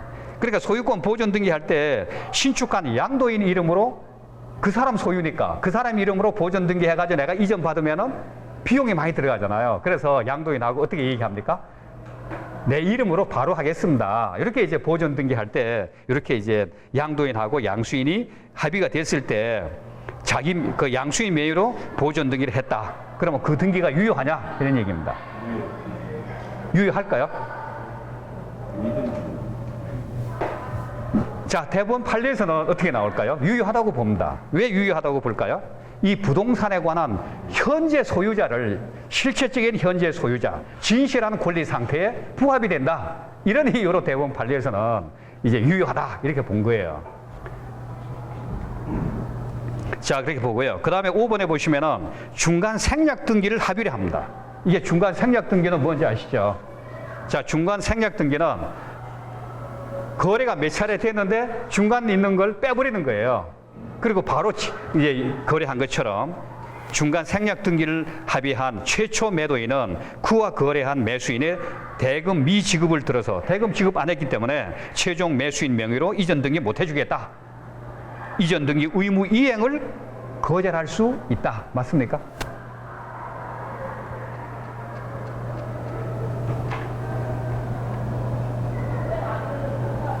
맞아야 되겠죠. 아니, 거래 관계에서 돈 못 받은 게 있는데 이전 등기 해주면 안 되죠. 너무 어렵게 생각하지 마시고요. 그렇게 쉽게 생각하면서 판례나 한 번 정도 몇 차례 한번 정리하시면은 이제 물미가 납니다. 자, 그 다음에 54번 문제죠. 물권적 청구권에 관한 문제입니다. 자, 물권적 청구권. 자, 1번 한번 보시죠.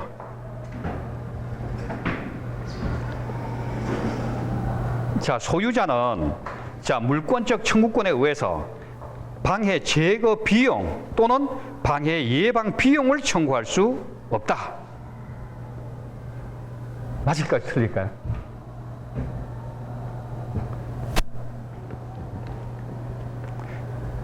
맞아요. 이것 또한 이제 대법원 판례에 나오는 내용입니다.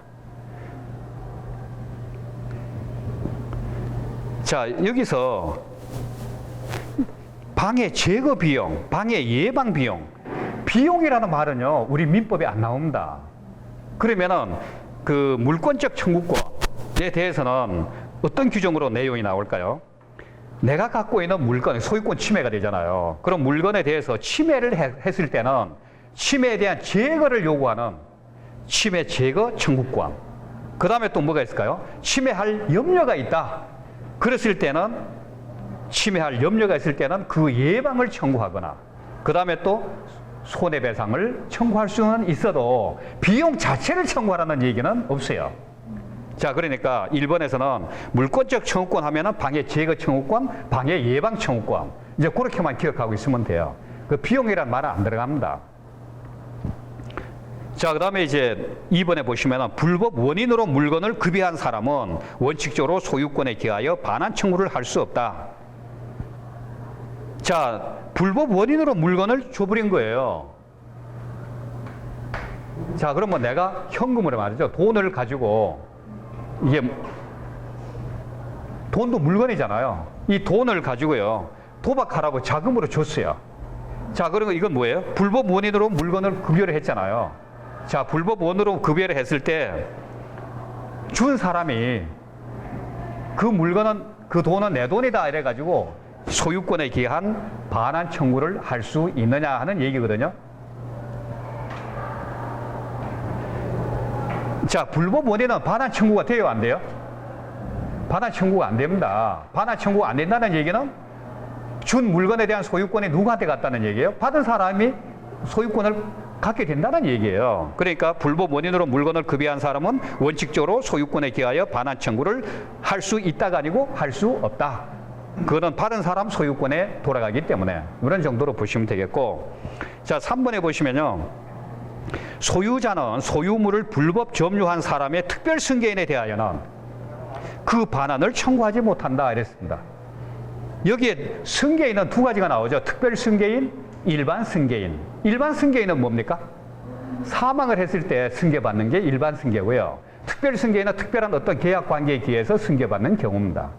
자, 그러면은 불법 점유한 사람의 특별 승계인이다. 그럼 불법 점유한 사람이 다른 사람한테 점유를 넘겨준 거잖아요. 그러면 여기에 대해서 반환을 구하지 못하면 될까요?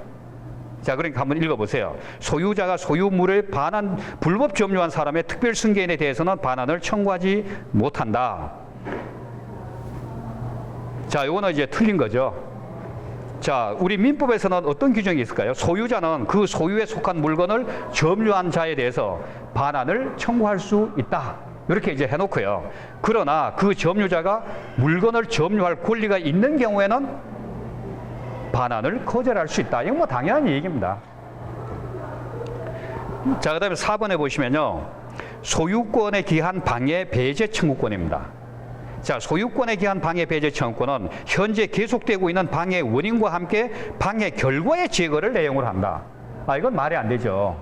아까 얘기했죠. 침해를 받았거나 그래서 침해 배제 청구를 하거나 제고 청구죠. 그 다음에 침해를 받을 염려가 있을 때는 예방 청구나 또는 손해배상을 청구한다. 그것만 딱 기억하고 계시면 됩니다. 뭐 비용이라든지 방해 결과에 대한 제거라든지 이런 거는 맞지 않습니다. 그러니까 비슷한 말을 이렇게 자꾸 집어넣는 거예요. 혼란스럽게 만들어주는 거예요. 자, 그 다음에 5번에 뭡니까? 소유권에 기한 물권적 청구권이 발생한 후에는 소유자가 소유권을 상실하더라도 그 청구권을 행사할 수 있다. 맞습니까? 자, 이건 바로 답이 나와야죠. 왜 그렇습니까? 물권적 청구권은요, 이게 소유권에 있는 현재 소유자한테 귀속이 되는 거예요. 이미 내 소유물이 아닌데 다른 사람 소유권으로 귀속이 되어 있는데 물권적 청구권을 인정하면 안 되죠.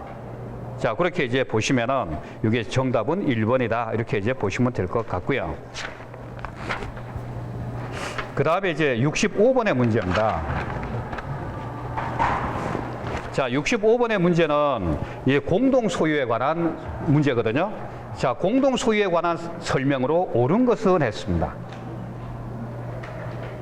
55번입니다. 55번이죠. 이게 문제를 빨리 하고 싶은 욕심에서 번호를 그냥 10개나 앞당겨 버렸어요. 그러니까 이런데 주변 이런 환경에 휩쓸리면 안 돼요. 나는 문제만 풀면 된다. 그러면 문제만 신경을 써야지 왜 그 번호에 신경 써요? 자, 이제 같이 보죠. 뭐 시간이 많지 않으니까 가능하면 40문제를 다 풀어드리고 싶은 욕심이 있지만은 그래도 저 지문마다 조금 설명은 부연해야 되기 때문에요. 한 30문제까지는 풀어야 되지 않을까 싶습니다. 자, 우선 55번의 문제는요. 1번 공유물 분할 금지의 약정은 갱신할 수 있다. 갱신할 수 있을까요? 없을까요? 이게 내가 미처 공부 안 한 부분이 시험 문제 났을 때도 답을 맞춰야 되거든요. 그럴 때는 이런 거 갱신은요. 분할 금지하기로 약정한 거거든요. 분할 금지를 하기로 했는데 갱신하는 건 뭐 당연히 할 수 있는 거죠. 갱신해가지고 어떤 불이익이 생기는 건 아니잖아요. 그러니까 공유물 분할 금지의 약정은 갱신할 수 있다. 이건 갱신할 수 있어요. 자, 이거는 법 조문에 나옵니다. 자, 2번에 보시면 합류자는 이게 공동소유하면 우리는 민법에는 3가지가 인정되잖아요. 총유, 합유, 공유 이렇게 나옵니다. 자, 그 중에서 단체성이 제일 강한 게 뭡니까? 총유가 되는 거예요. 단체성이 강한 거예요. 개인의 소유 지분이 없어요. 총유는. 합유가 그 다음에 이제 단체성이 강하고 그 다음에 이제 공동소유는 완전히 개인 거고 이렇게 이제 다르죠. 그런 걸 염두에 두고 요 지문을 하나씩 읽어 나가야 돼요. 그냥 막연하게 읽으면은 시간을 많이 낭비하는 결과가 됩니다. 자, 2번 합유자는 다른 합유자의 동의 없이 합유 지분을 처분할 수 있다. 이 공유 지분 같으면요 개인 소유이기 때문에 자기 지분에 대해서는 지분 처분의 자유가 인정이 됩니다. 다른 공유자의 동의 없이 할 수 있어요. 그렇지만 합유의 경우에는 개인 소유가 아닙니다. 합유물이죠. 그러니까 다른 합유자의 동의 없이 지분을 처분할 수 없다. 이렇게 이제 정리하시면 됩니다. 공동 소유하고 비교해서 정리하시면 돼요. 그러니까 총유는 단체성이 강하기 때문에 지분 자체가 없어요. 없고 합유나 공유는 지분은 있는데 공유는 지분 처분의 자유가 인정되고 합유는 다른 합유자의 동의를 받아야 지분을 처분할 수 있다. 이제 그걸 이제 알아두시면 되고요. 그 다음에 3번에 보시면은 비법인 사단의 사원입니다. 비법인 사단의 사원을 이제 요 소유 형태를 뭐라 그럽니까? 총유라고 얘기를 합니다. 이게 총유는 단체성이 강하기 때문에요. 단독으로 보존 행위를 못 해요. 이게 합유나 공유는 이제 보존 행위는 다 할 수 있잖아요. 그렇지만은 이 총유물에 대해서는 총유자가 보존 행위를 못 하도록 돼 있어요. 단체성이 강하기 때문에. 자, 그 다음에 4번에 보시면은 합유자 한 사람이 사망을 하면은 특별한 사정이 없는 한 그의 상속인이 그 지분을 포괄 승계한다. 이렇게 되어 있습니다. 우리 공동소유, 공유는 어떻게 될까요? 공유 지분을 내가 갖고 있는데 내가 사망을 합니다. 그러면 내 상속인들이 내 지분을 상속을 받을까요? 공유 경우에, 공유 지분의 경우에. 받죠? 그런데 합유 지분은 어떻게 되냐고요? 합유 지분은 개인이 아니에요. 합유물이죠. 그러다 보니까 단체성이 강해가지고 이거는 그 각 지분을 갖고 있는 합유자의 상속인으로 넘어가는 게 아니고 다른 합유자한테 귀속이 되는 거예요. 아, 처음 들으세요? 자, 요 문제를 통해서 다시 한번 기본 교재를 한번 읽어보세요. 자, 그러면서 다시 이 문제를 보면은 확실하게 이제 정리가 될 겁니다. 시간은 충분히 있잖아요. 예. 자, 그래서 합유자의 1인이 사망하면은 특별한 사정이 없는 한 그의 상속인이 그 지분을 포괄 승계한다. 이게 아니고요. 자녀 합유자가, 만약에 합유자가 2명, 3명 이렇게 있다. 그러면 한 사람이 사망한다. 그러면 특별한 규정이 없다. 이렇게 됐을 때는 어떻게 해야 돼요? 잔존, 남은 합유자의 합유로 귀속이 되고, 만약에 합유자가 한 사람이 남아있다. 그렇게 되면은 그 한 사람의 단독 소유로 귀속이 된다. 이제 그렇게 정리를 하시면 될 것 같고요. 그 다음에 5번에 보시면은 공유자의 1인이 그 지분의 저당권을 설정을 합니다. 자, 지분의 저당권을 설정을 하는데 공유물이 분할이 됐어요. 자, 공유물이 분할이 된 경우에 다른 약정이 없으면은 저당권은 저당권 설정자 앞으로 분할된 부분에 집중한다. 자, 요 부분은 굉장히 조금 이제 어려운 문제에 속합니다. 요것도 판례 내용 그대로입니다. 그러니까 판례 공부를 굉장히 하게 되는 거예요. 공인중개사 준비는. 자, 요 얘기는 뭔가 하면요. 요 앞에 좀 설명이 조금 부연이 되셨으면은 요 지문이 더 충실했을 텐데, 요게 이제 요 자체로도 지문이 길다 보니까 더 보태지 않아서 이렇게 지문이 나온 것 같은데요. 요거는 뭔가 하면은 구분 소유적 공유 관계입니다. 구분 소유적 공유 관계가 어떤 관계일까요? 두 사람이 돈을 똑같이 나눠요. 참, 나누는 것 따위보다도 만약에 3분의 1을 내가 사고 돈이 좀 부족하니까 3분의 1을 너가 사고, 그러니까 둘이 돈을 모아가지고 요 땅 100평을 사는 거예요. 100평을 사는데 700평은 내 거고 300평은 얘 겁니다. 그래서 그 평수에 비례해가지고 이제 그 돈을 주고 샀어요. 자, 사는데 등기부를 어떻게 정리하느냐? 등기부에는 공동 소유로 정리하는 거예요. 이게 특정된 부분을 나누어 가지고 공동 소유하기로 내용은 그렇게 갔잖아요. 그게 공동 소유적 공유 관계라는 거예요. 이게 특정 부분을 내 거, 너 거 이렇게 구분을 해놔요. 공유 관계를 해놨는데 등기부 정려만큼은 그냥 공동 소유로 하는 거예요. 전체 속에 이제 지분으로 소유권을 갖는 것으로. 그게 이제 구분 소유적 공유 관계입니다. 자, 그런데요, 요게 지문의 내용이 뭔가 하면은 공유자 1인이 한 100평 중에 70평을 특정을 해가지고 갖고 있는데, 이게 지분으로 이제 공동 소유하는 형식으로 등기부에 나와 있거든요. 자, 그런데 그게 분할이 됐을 경우에, 분할돼서 다른 형식으로 맨 처음에 특정된 그 부분하고 다른 내용으로 특정이 됐다 하더라도, 분할이 됐다 하더라도 요 저당권은 맨 처음에 구분 소유적 공유 관계로 애당초 특정된 그 부동산에 집중한다. 이런 의미입니다. 이게 요 구체적 좀 처음부터 서론적으로 얘기를 풀어가야 설명하기도 쉽고 듣기도 수월할 것 같은데요. 이제 시험장에서 그럴 시간이 안 되잖아요. 그러니까 여기서는 이런 내용으로 구분서유적 공유 관계에서 저당권이 지분으로 등기부에 나오는 지분으로 설정했는데 나중에 분할이 됐다. 분할이 됐을 때 현재 분할된 내용으로 저당권에 효력이 미치느냐 아니면 종전에 특정된 그 부동산에 집중해서 효력이 생기느냐 그걸 문제거든요. 그러니까 이거는 판례에 나오는 문제다 보니까 뭐 그 정도를 이해하고 나중에 시간을 좀 갖고요.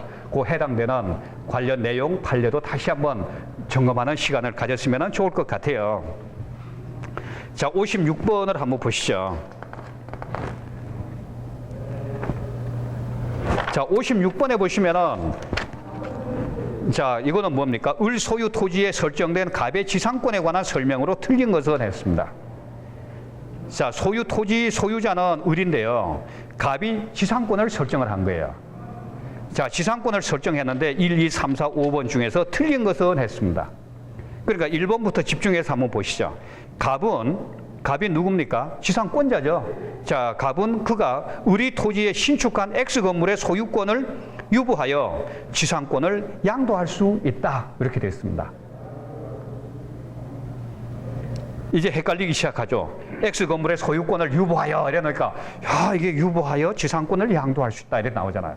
그럼 여기서 뭘 찾아야 될까요?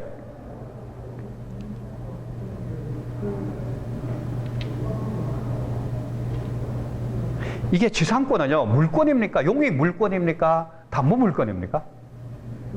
용익 물권이잖아요. 전세권하고 지역권하고. 그러면 용익 물권이라는 얘기는 특정된 부동산 위에 독립된 권리, 그것도 독점적 배타적인 지배권을 갖는다는 얘기예요. 자, 그러다 보니까 지상권 하면요, 지상권 이전의 자유가 인정이 되는 거예요. 전세권도 전세권 설정도 동의 안 받고 뭐 월세 놔도 좋고 뭐 얼마든지 이전 등기가 가능하잖아요. 마찬가지예요. 독립된 이전 등기가 가능하다는 거예요. 그런 내용으로 바로 찍어도 돼요. 자, 그러니까요. 여기 1번은 지상권을 양도할 수 있다. 맞는 거예요. 결론은 이거잖아요. 뭐 중간에 소유권을 유보했든 안 했든 지상권을 이전할 수 있다. 그러면 이전하는 거예요. 이 독립된 물건이기 때문에요. 그 다음 2번에 보시면은 갑의 권리가 법정 시상권일 경우, 이 법정 시상권은 법률이나 관습법에 의해서 인정되는 지상권이잖아요. 토지 소유자 의사에 관계없이. 그래서 등기부에 안 나오지만은 처분할 때는 등기해야 된다. 그런 문제가 나왔고요. 자, 그래서 치료에 관한 협의나 법원의 치료 결정이 없으면은 을은 치료 연체를 주장하지 못한다. 맞습니까? 이 정도는 맞춰야 될 것 같아요. 이 틀립니까? 왜 틀리죠? 생각나는 대로 얘기해 보세요. 이게 즉흥적인 생각이 중요한 거예요. 그러니까 이상하게 시험장에 가면요, 안 되는 쪽으로 또 틀리는 쪽으로도 생각이 나요. 그러니까 틀리는 경우도 있습니다. 그러니까 연습을 할 때 이게 긍정적으로 맞는 답안이 될 수 있는 쪽으로 생각을 자꾸 방향을 가야 되죠. 그럼 이제 한번 봐요. 법정 시상권이거든요. 그러면 치료가 문제가 되잖아요. 그러면은 그런 경우에요. 내가 낙찰을 받았는데 법정 시상권이 인정된다는 걸 알고 낙찰을 받았어요. 그러면 건물 소유자한테 2년 동안 치료가 안 들어오면은 시상권 소멸 통지를 해가지고 건물을 철거할 수 있는 거예요. 자, 그런데 문제는요, 낙찰을 받은 다음에 법정 시상권이 인정이 되는데 2년 동안 치료가 한 푼도 안 들어오는 거예요. 왜 안 들어왔을까요? 건물 소유자 만나지도 않았으니까. 가서 달라고도 얘기도 안 하고 또 치료 소송도 안 냈고, 그런 상황에서 2년 지났다 해가지고 소송을 한 거예요. 이게 그 판례에서 나온 문제예요. 소송을 했는데 2년 동안 치료 안 냈으니까 2년 동안 치료가 연체가 됐으니까 지상권 소멸 통지로 해서 지상권이 소멸되어야 한다. 이게 이제 소멸에 관한 법리다. 이렇게 해서 철거 소송을 했는데 대법원 판례에서는 기각을 시켜버린 거예요. 1심, 2심에서는 이겼는데요. 왜 기각을 했을까요? 이 치료 지급을 할 의무가 부여되자면은 치료액이 결정이 돼야 된다는 거예요. 그러니까 2년만 기간이 지나돼서 지상권 소멸이 안 된다는 거예요. 그러니까 어떻게 해야 될까요? 법정 시상권이 인정되는 걸 알고 내가 토지를 낙찰받았을 때는 건물 소유자 만나가지고 치료에 대한 어떤 약정을 해서 치료액이 결정되든가, 또 만나기 싫으면 치료 소송을 통해 가지고 판결로 치료액이 결정되든가, 치료액이 결정된 상태를 건물 소유자가 알고 그럼에도 불구하고 그 의무를 이행 안 했을 때, 또 그 기간이 2년에 해당이 됐을 때 지상권 소멸을 할 수 있다. 그게 바로 이제 지상권 소멸 통지로 소멸이 되는 거예요. 그게 소위 해지가 되는 거예요. 그러니까 치료액이 결정이 안 되면은 안 된다는 거예요. 연체가 아니라는 거예요. 이제 그걸 확실하게 이제 정리해 두시면 될 것 같아요. 자, 그럼 여기서 어떤 거예요? 이건 맞는 거죠. 치료 연체를 주장하지 못한다. 왜? 치료액이 결정 안 됐기 때문에 그렇게 하시면 되고요. 그 다음 3번에 보시면은 치료를 연체한 갑이 병에게 지상권을 양도한 경우입니다. 지상권을 양도해버렸어요. 자, 양도한 경우 을은 치료 약정이 등기된 때에만 연체 사실로 병에게 대항할 수 있다. 치료 약정이 등기가 돼야 된다는 거죠. 등기가 돼야 돼요.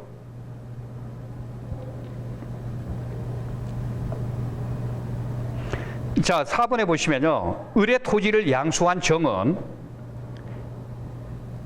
갑의 을에 대한 치료 연체액을 합산하여 2년의 치료가 연체되면 지상권 소멸을 청구할 수 있다. 그러니까 여기에 새로운 건물에 대한 새로운 소유자가 정이거든요.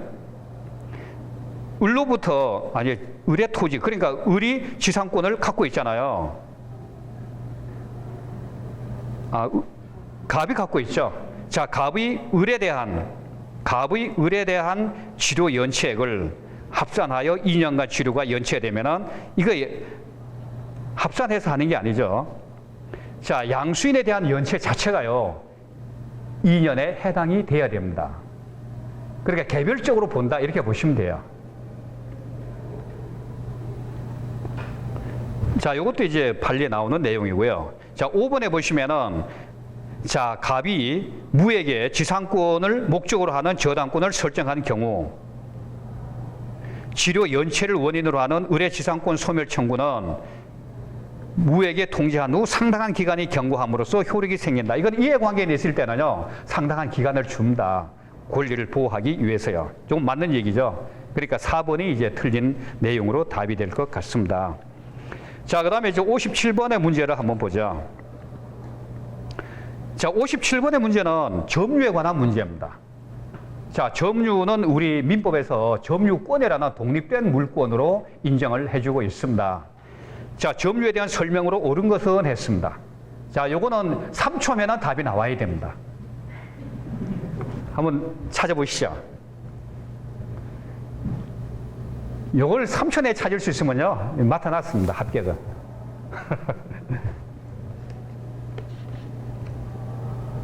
옳은 것은 거든요.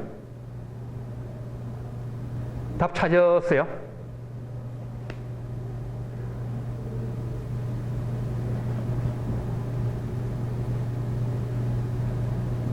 직접 찾으셔야 되는데. 자, 1번 보시죠. 점유 매개 관계의 직접 점유자는 게 뭔지 알죠? 다른 사람을 통해서 점유하는 형식이 아니고 다른 사람을 통해서 점유할 때는 직접 점유하는 사람하고의 직접 매개 관계가 있는 거예요. 임대차 관계라든지 어느 관계가 있거든요. 그런데 매개 관계를 통해서 직접 점유하는 점유자는 타주 점유자다. 내가 주인이 아니잖아요. 그게 타주 점유자죠. 그러니까 1번이 답이죠. 나는 1초 만에 찾았는데요. 이거 확실한 건 바로 딱 짚고 바로 넘어가야 돼요. 그러면은 나중에 점검할 시간이 남아져요. 자, 이게 민법 같은 데서 점수를 팍 올려놔야 돼요. 자, 2번에 보시면은 점유자는 소유의 의사로 과실이 없이 점유하는 것으로 추정한다 이렇게 나옵니다. 우리 민법에서 어떻게 규정하고 있을까요? 점유하고 있으면 점유권을 인정한 이유가요. 이 사람은 소유의 의사로 이게 자주 점유예요. 내 소유권이 나한테 있다 이런 생각을 갖고 하는 거예요. 남의 걸로 알고 소유하면 안 되는 거죠. 참 점유하면요. 그래서 소유의 의사로 선의, 평온, 공연하게 점유한 것으로 본다가 아니고요. 추정한답니다. 이 추정한다는 얘기 뭐래요? 역설적으로 다른 증거가 있으면 깨진다는 얘기예요. 추정한다는 얘기는. 간주한다 이런 용어하고 틀리죠. 공부할 게 많은 것 같으죠. 이제 찬찬히 정리하시면은 이제 금방 공부합니다. 자, 그래서 이제 점유자는 소유의 의사로 평원 공연하게 점유한 것으로 추정한다. 요 민법에 나오는 조문 그대로입니다. 그러니까 요 공부할 때는 조문을 옆에 두고 공부해야 돼요. 그 다음에 옆에 팔려놓고 이렇게 해서 딱 해당되는 거 딱딱 한 번에 딱 끝내고 이렇게 보시면은 좋습니다. 문제 풀 때도 기출 문제 풀 때도 이제 요 기본 서적 다시 한번 점검을 하면서 조문 다시 한번 체크하면서 관련된 판례도 다시 보고 시간이 많이 걸리는 것 같아도요. 그렇게 하는 게 전체적인 시간은 오히려 경제성이 있을 수도 있어요. 자, 2번에 한번 보시죠. 2번에 봤고요. 그 다음에 3번에 보시면은 갑이 을로부터 임차한 건물을 을의 동의 없이 병에게 전대한 경우입니다. 을만이 간접 점유자다. 자, 여기서 직접 점유자는 누굽니까? 전대받은 병이 직접 점유자죠. 그러면 간접 점유자는 누구예요? 을도 간접 점유자고 갑도 점유자죠. 간접 점유자. 그러니까 여기서는 을만이 간접 점유자다. 이건 틀린 거죠. 을만이 아니죠. 갑도 간접 점유자죠. 원래는 원소유권은 갑이 갖고 있는데요. 자, 임대차 관계라는 매개 관계로 해서 을한테 주었는데 또 다시 전대를 했잖아요. 그러니까 앞에 있는 사람은 다 간접 점유자죠. 그 다음 4번. 갑이 을과의 명의신탁 약정에 따라서 명의신탁 약정을 합니다. 자, 자신의 부동산 소유권을 을에게 을 명의로 등기하는 경우. 을의 점유는 자주 점유다. 이건 타주 점유죠. 남의 걸 점유하고 있는데 타주 점유죠. 이건 뭐 바로 답이 나올 수 있어야 됩니다.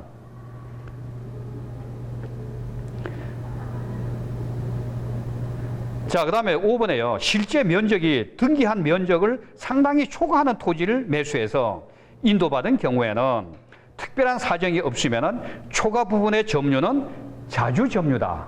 자주 점유입니까? 아니죠. 이건 타주 점유죠. 당연히 남의 걸 점유하고 있잖아요.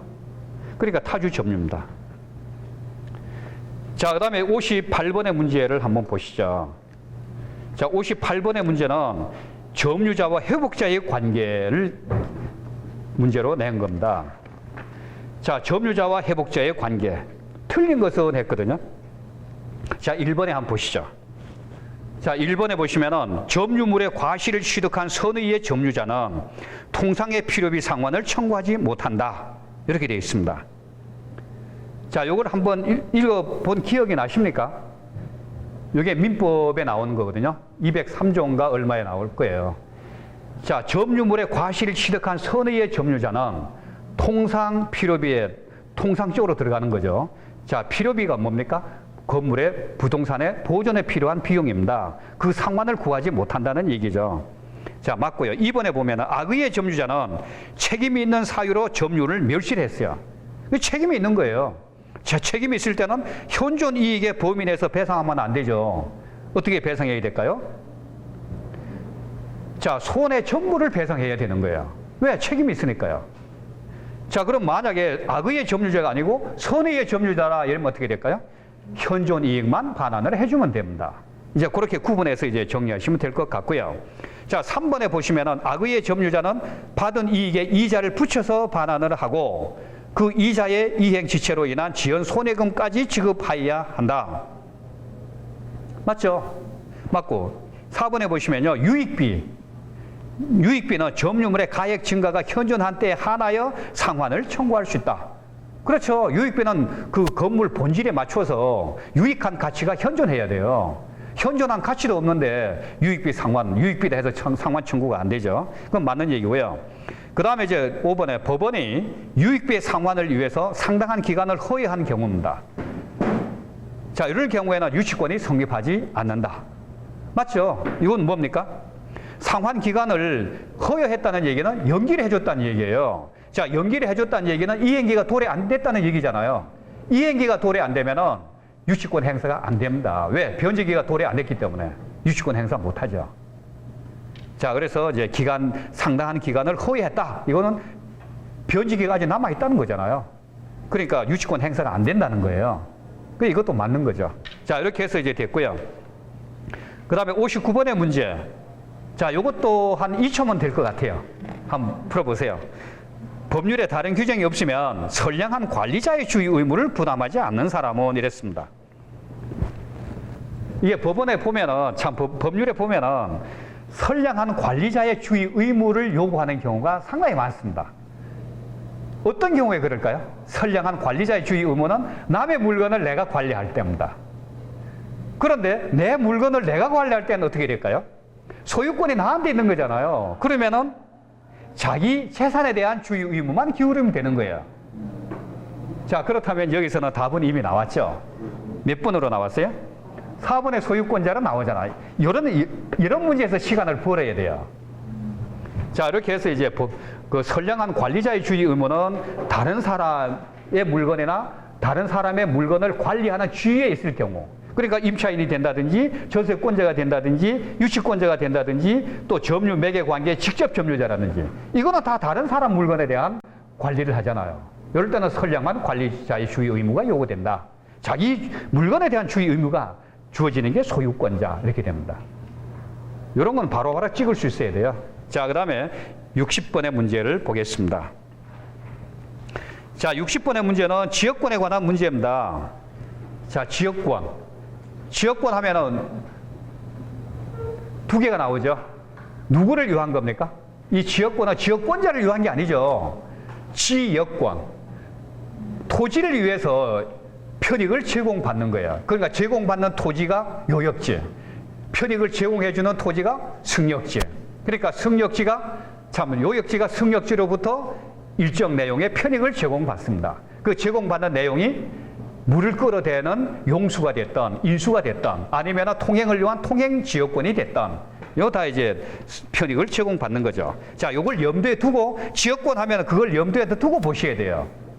1번, 지역권은 요역지와 분리하여 양도하거나 처분하지 못한다. 맞습니까? 맞죠? 이게 지역권이라는 것 자체가 요역지를 이외에서 존재하는 거기 때문에 요역지를 떠나서는 지역권을 논할 수 없다. 이렇게 나오는 거죠. 그 다음 2번에 보시면은 공유자 1인이 다른 공유자의 동의 없이 지역권을 설정할 수 없다. 어떨까요? 이게 공동 소유예요. 지분을 갖고 있어요. 2분의 1씩. 그럴 경우에는 다른 공유자의 동의 없이 지역권을 설정을 못합니다. 뭐 당연한 거죠. 자, 그 다음에 3번에 보면요. 소유권에 기한 소유물 반환 청구권에 관한 규정은 지역권에 준용한다. 이거는 어떻게 무슨 봐야 될까요? 구체적인 내용을 잘 모른다 하더라도요, 이 소유권하고 지역권하고를 우선 구분을 해야 돼요. 이 소유권은 어떤 겁니까? 내 물건이잖아요. 내 물건에 대한 반환 청구를 한다는 얘기고, 이런 규정이 지역권의 경우에는 승역지의 편익을 제공받는 거잖아요. 남의 토지에 대한 일정한 편익을 제공받는 관계가 되다 보니까 소유물에 반한 문제가 아니거든요. 그러니까 이거는 우선 기본 성격이, 그러니까 소유권은 자기 물건에 대한 경우고 지역권은 승역지로부터 편익을 제공받는 관계가 되다 보니까 반환을 구하는 문제가 기본적으로 얘기될 수가 없어요. 그러니까 3번이 이제 틀린 거죠. 자, 그 다음에 이제 4번에 보시면은 통행지역권을 주장을 합니다. 자, 통행지역권을 주장하는 사람은 통행으로 편익을 얻는 요역지가 있음을 주장 입증해야 된다. 이게 이제 법정에서 많이 다툼이 있는 문제인데요. 이게 통행지역권을 주장하려면은 내가 통행지역권으로 보호받는 요역지를 특정을 해줘야 돼요. 그걸 입증을 해줘야 됩니다. 이건 뭐 그냥 읽어보고 그냥 맞는 것 같지 않습니까? 네, 이렇게 그냥 읽으시면 돼요. 요역지가 없이 어떻게 통행지역권이 됩니까?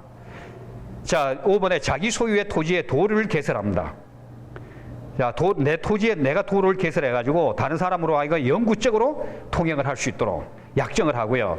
돈을 받습니다. 자, 이런 일련의 행위는 뭐가 되는 거예요? 지역권 설정에 관한 합의다. 맞죠? 이게 지역권 설정해 주는 거예요. 통행지역권. 자, 그럼 이건 맞는 거고, 틀린 거는 이제 소유권하고 지역권하고 요게 기본 성격이 다르니까요. 그것만 이해하시면은 답을 찾는데 문제가 없을 것 같습니다.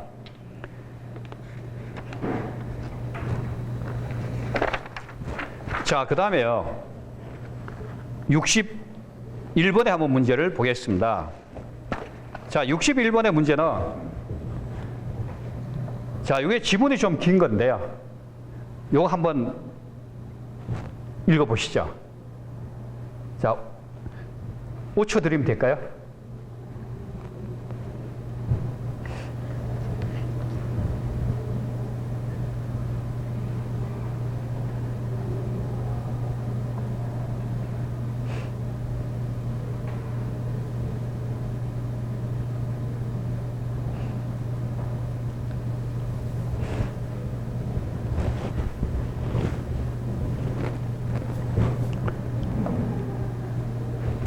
자, 같이 한번 보시죠. 자, 우선 여기서 굉장히 지문을 길잖아요. 요걸 갖고 헤매다 보면요, 시간이 굉장히 뺏깁니다. 그럼 여기서 핵심이 뭐예요? 문제 핵심은? 자, 유치권을 행사할 수 있는 경우입니다. 자, 유치권을 행사할 수 있는 경우는요, 요 기억, 니은, 디귿, 리을, 요것만 읽으면 돼요. 앞에 뭐 잡다한 게 나와 있잖아요. X 건물에 관하여 생긴 채권이다. 이게 유치권이 성립하기 위한 결연성 있는 채권이다. 이게 다 나온 거예요. 그러니까 여기 기억, 니은, 디귿, 리을에 나오는 건 뭐예요? 유치권을 행사할 수 있는 요건에 충족이 되느냐 안 되느냐 그걸 물어보는 거거든요. 그러니까 여기서 기억에서 한번 보시죠. X 건물에 이 압류의 효력이 발생한 후에 갑이 X 건물에 점유를 이전받은 경우, 이거는 유치권의 요건 중에서 점유를 봐야 되는 거예요. 그러면 유치권에서 유치라는 게 뭐예요? 이미 점유하고 있는 목적물에 대해서 인도를 거절하는 권리거든요. 그러니까 점유를 하는데 점유가 없으면 점유 있는 동안에만 유치권이 인정이 되잖아요. 그러니까 점유를 할 때 경매에서는 어느 때에 점유를 해야 유치권이 가능하냐, 이제 그걸 물어보는 거예요. 그게 이제 기억나고 니은에 묻는 문제거든요. 그럼 X 건물에 이 압류의 효력이 발생한 후에, 그 다음에 니은에 봐도 X 건물에 이 압류의 효력이 발생 후에 똑같은 문제예요. 그러면 압류의 효력이 발생한다는 건 언제예요? 경매 개시 결정이 등기부에 기입 등기가 돼가지고 등기부에 경매한다는 게 올라갔을 그 순간에 압류의 효력이 발생하는 거예요. 그러니까 압류의 효력이 발생한다는 얘기는 이후에 발생한 모든 권리가 압류 채권자를 행할 수 있기 때문에 압류 채권자한테 대항력이 없도록 해놓고 있는 거예요. 자, 그렇다면 여기에 뭐가 나옵니까? 압류의 효력이 발생한 후에 갑이 X 건물을 점유했다, 이런 얘기잖아요. 점유를 이전받은 경우니까. 그러니까 점유 자체를 압류 후에 했으니까 유치권 행사가 돼요, 안 돼요? 안 되죠. 이거 뭐 쉽게 답을 찾습니다. 그 다음에 니은은 어떻게 돼요? 압류의 효력이 발생한 후에 피담보 채권의 변제기가 도래하는 경우, 이래 됐습니다. 이건 뭡니까? 유치권의 요건 중에서 유치권이라는 게 뭐예요? 담보권이잖아요. 유치권, 질권, 저당권. 이게 이제 우리 민법의 전형적인 담보권으로 규정하고 있는 내용입니다. 그런데 유치권은 피담보 채권이 어떤 거예요? 돈 받는 거잖아요. 유익비 채권이라든지 공사대금 채권. 그런데 그 채권이 현존해야 되고 그 채권이 변제기가 도래해야 돼요. 변제기가 안 됐는데 유치권을 행사한다는 건 말이 안 되죠. 자, 그래서 여기에서 뭡니까? 압류한 후에 경매 개시 결정이 등기가 돼가지고 압류된 후에 변제기가 그때 도래했다는 거예요. 그러면 압류 채권자를 해야 할 염려가 있기 때문에 대항력이 없어요. 그건 유치권 행사가 안 됩니다. 자, 그 다음에 디귿의 디귿 리을은 어떤 걸까요? 압류의 효력이 발생하기 전에, 또 리을도 압류의 효력이 발생하기 전에 우선 문제를 크게 딱 봐야 돼요. 그래가지고 이걸 읽을 때는 니은 디귿이 묻는 게 똑같구나, 그럼 표시를 해놓고 거기하고 차이점만 딱 찍어서 보면 되죠. 이걸 연습을 자꾸 통해서 몸에 배야 돼요. 그래야 현장에 가면은 딱 그대로 나옵니다. 실력 발휘가 돼요. 후회 없습니다. 자, 그래서 디귿 리을에는 뭡니까? 유치권이 취득되었지만은 의뢰 저당권이 유치권보다도 먼저 성립을 했다. 또 리을은 뭐예요? 가압류 등기가 갑의 유치권보다 먼저 맞춰졌다. 자, 이거는 뭐예요? 유치권이 성립하기 위해서 말소 기준 권리보다도 후가 돼야 되느냐, 먼저 돼야 되느냐, 이걸 물어보잖아요. 그러니까 유치권은 법정 상권하고 마찬가지로 말소 기준 권리하고 전혀 관계없죠. 왜 관계없어요? 법의 요건만 충족이 되면 되는 거예요. 유치권 같은 경우는 민법 320조에 규정하고 있는 요건에 충족이 되면은 진성 유치권이잖아요. 그게 중요한 것이지 가압류가 먼저 돼 있느냐 나중 돼 있느냐 근저당이 먼저냐 나중이냐 이것하고는 전혀 관계없다는 거죠. 자, 그렇다면은 문제에서 맞는 거는 뭐가 맞습니까? 디귿, 리을이 맞죠. 그러면 디귿, 리을이 맞는 게 3번이잖아요. 그럼 3번으로 딱 표시하면 되는 거죠. 이게 복잡한 것 같아도요, 큰 눈을, 시야를 좀 크게 이렇게 딱 멀리서 보면은 이게 딱 전체적으로 조명이 돼요. 이게 자꾸 연습하다 보면은 그것도 보여요. 그러니까 연습 없이 쉽게 얻어지는 건 이 세상에 없더라. 이런 얘기도 좀 상기하는 것도 필요하지 않을까. 자, 이번에는 아주 쉬운 문제가 나옵니다. 이제 그동안 고생했으니까 좀 쉽게 가라는 얘기 같아요. 이런 건 놓치면 안 되죠. 자, 62번의 문제입니다. 자, 피담보, 저당권의 피담보 채권의 범위입니다. 자, 저당권이 담보권이다 보니까 담보되는 범위가 어디까지냐? 그 범위는 어떤 범위예요? 근저당권으로 담보되는 범위입니다. 우선 변제권을 행사할 수 있는 범위예요. 자, 여기서는 우리 법에서, 민법에서 아주 명문으로 정해놨습니다. 뭡니까? 원본, 이자, 이약금, 그 다음에 또 뭐가 나와요? 실행비용, 집행비용이죠. 그 다음에 또 뭐가 나옵니까? 자, 채무 불이행으로 인한 손해배상을 청구할 수 있도록 돼 있어요. 민법에 보면은. 자, 채무 불이행으로 인한 손해배상을 청구하는데 그럼 언제까지 내용을 청구할 수 있느냐? 원본의 이행기일을 경고한 후에 1년분, 1년치에 한해서만 지연배상금으로 손해배상을 청구하도록 돼 있습니다. 자, 그러니까 여기에 지문 나오는 게 뭐가 있어요? 1번 원본, 이게 원금을 해도 되는데 원본. 자, 2번 위약금, 3번 저당권의 실행비용. 이건 다 맞죠? 그 다음에 4번 저당 목적물의 하자로 인한 손해배상. 이게 목적물하고는 관계가 없습니다. 관계 없는데 5번에 보면은 원본의 이행기일을 경고한 후에 1년분의 지연배상금. 이게 채무 불이행으로 인한 손해배상을 구하는 범위를 얘기한 거예요. 자, 요런 내용으로 이제 피담보 채권이 이제 범위가 한정된다. 이렇게 보시면 되고요. 자, 그 다음에 63번의 문제를 한번 보시죠. 자, 63번의 문제는, 와, 이게 또 지문이 굉장히 길어요. 한번 쭉 읽어보시죠.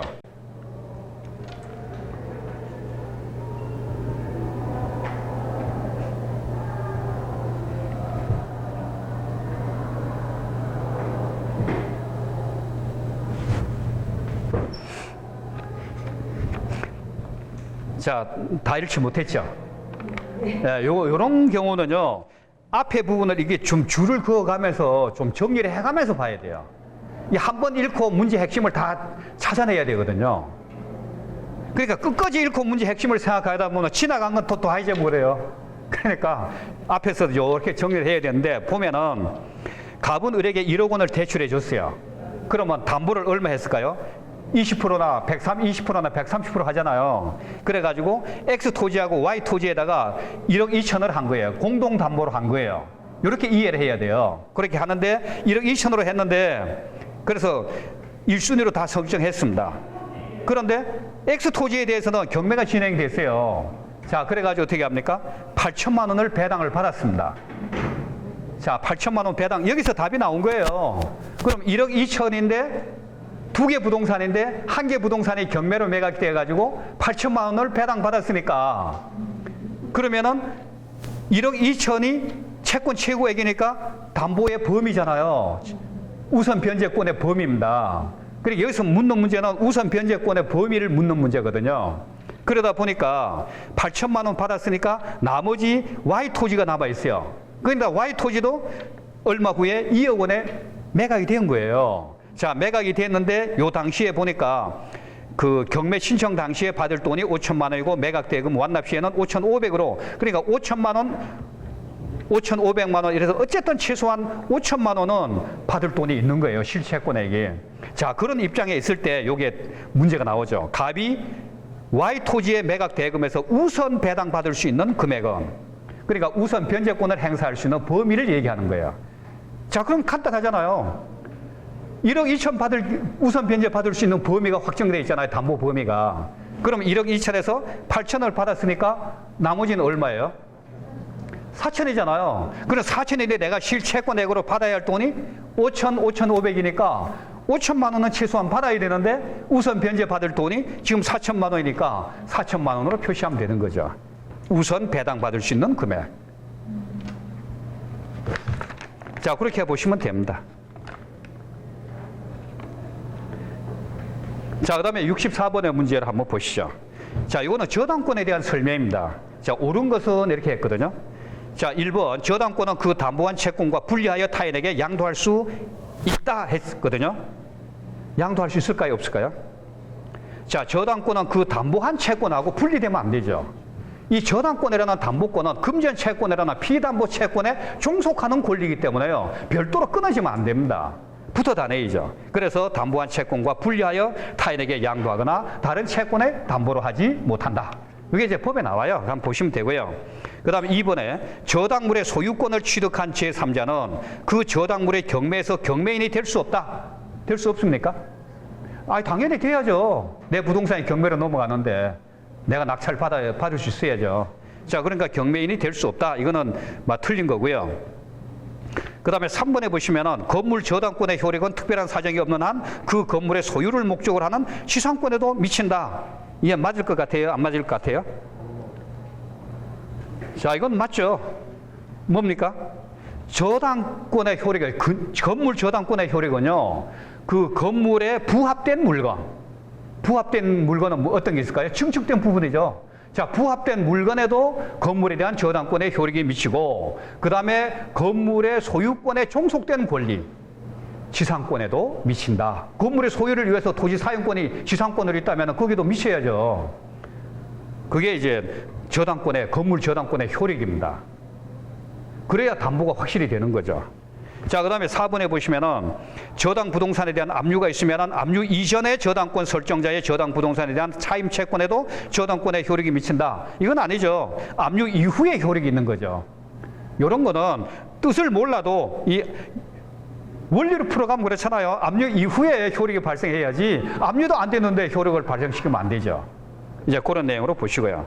그 다음에 이제 5번에 보시면은 저당 부동산의 제3 취득자는 부동산의 보존 개량을 위해서 지출한 비용을 그 부동산의 경매 대가에서 우선 변제 받을 수 없다 나왔습니다. 자, 우선 변제 받을 수 있죠.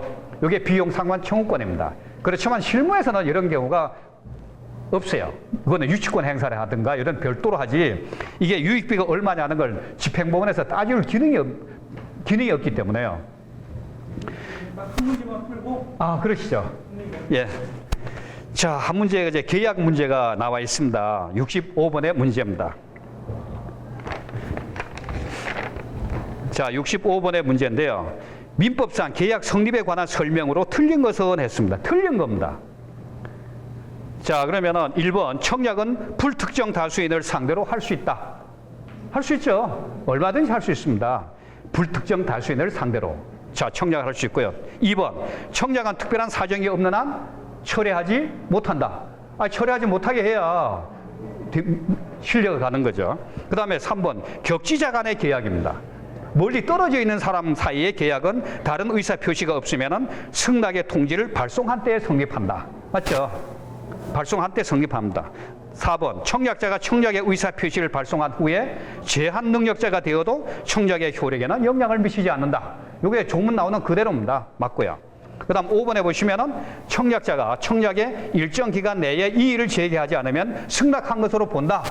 이렇게 청약자가 청약하는 경우도 있어요. 자기 마음대로요. 누가 승낙한다 그랬어요? 기간을 딱 정해가지고 이날까지 다른 의사 표시가 없으면은 승낙한 걸로 봅니다. 아주 이렇게 나옵니다. 이게 청약을 받는 사람이요, 승낙할 의무가 있는 게 아니잖아요. 그래서 기간을 밝힌 거는 어떤 의미가 있을까요?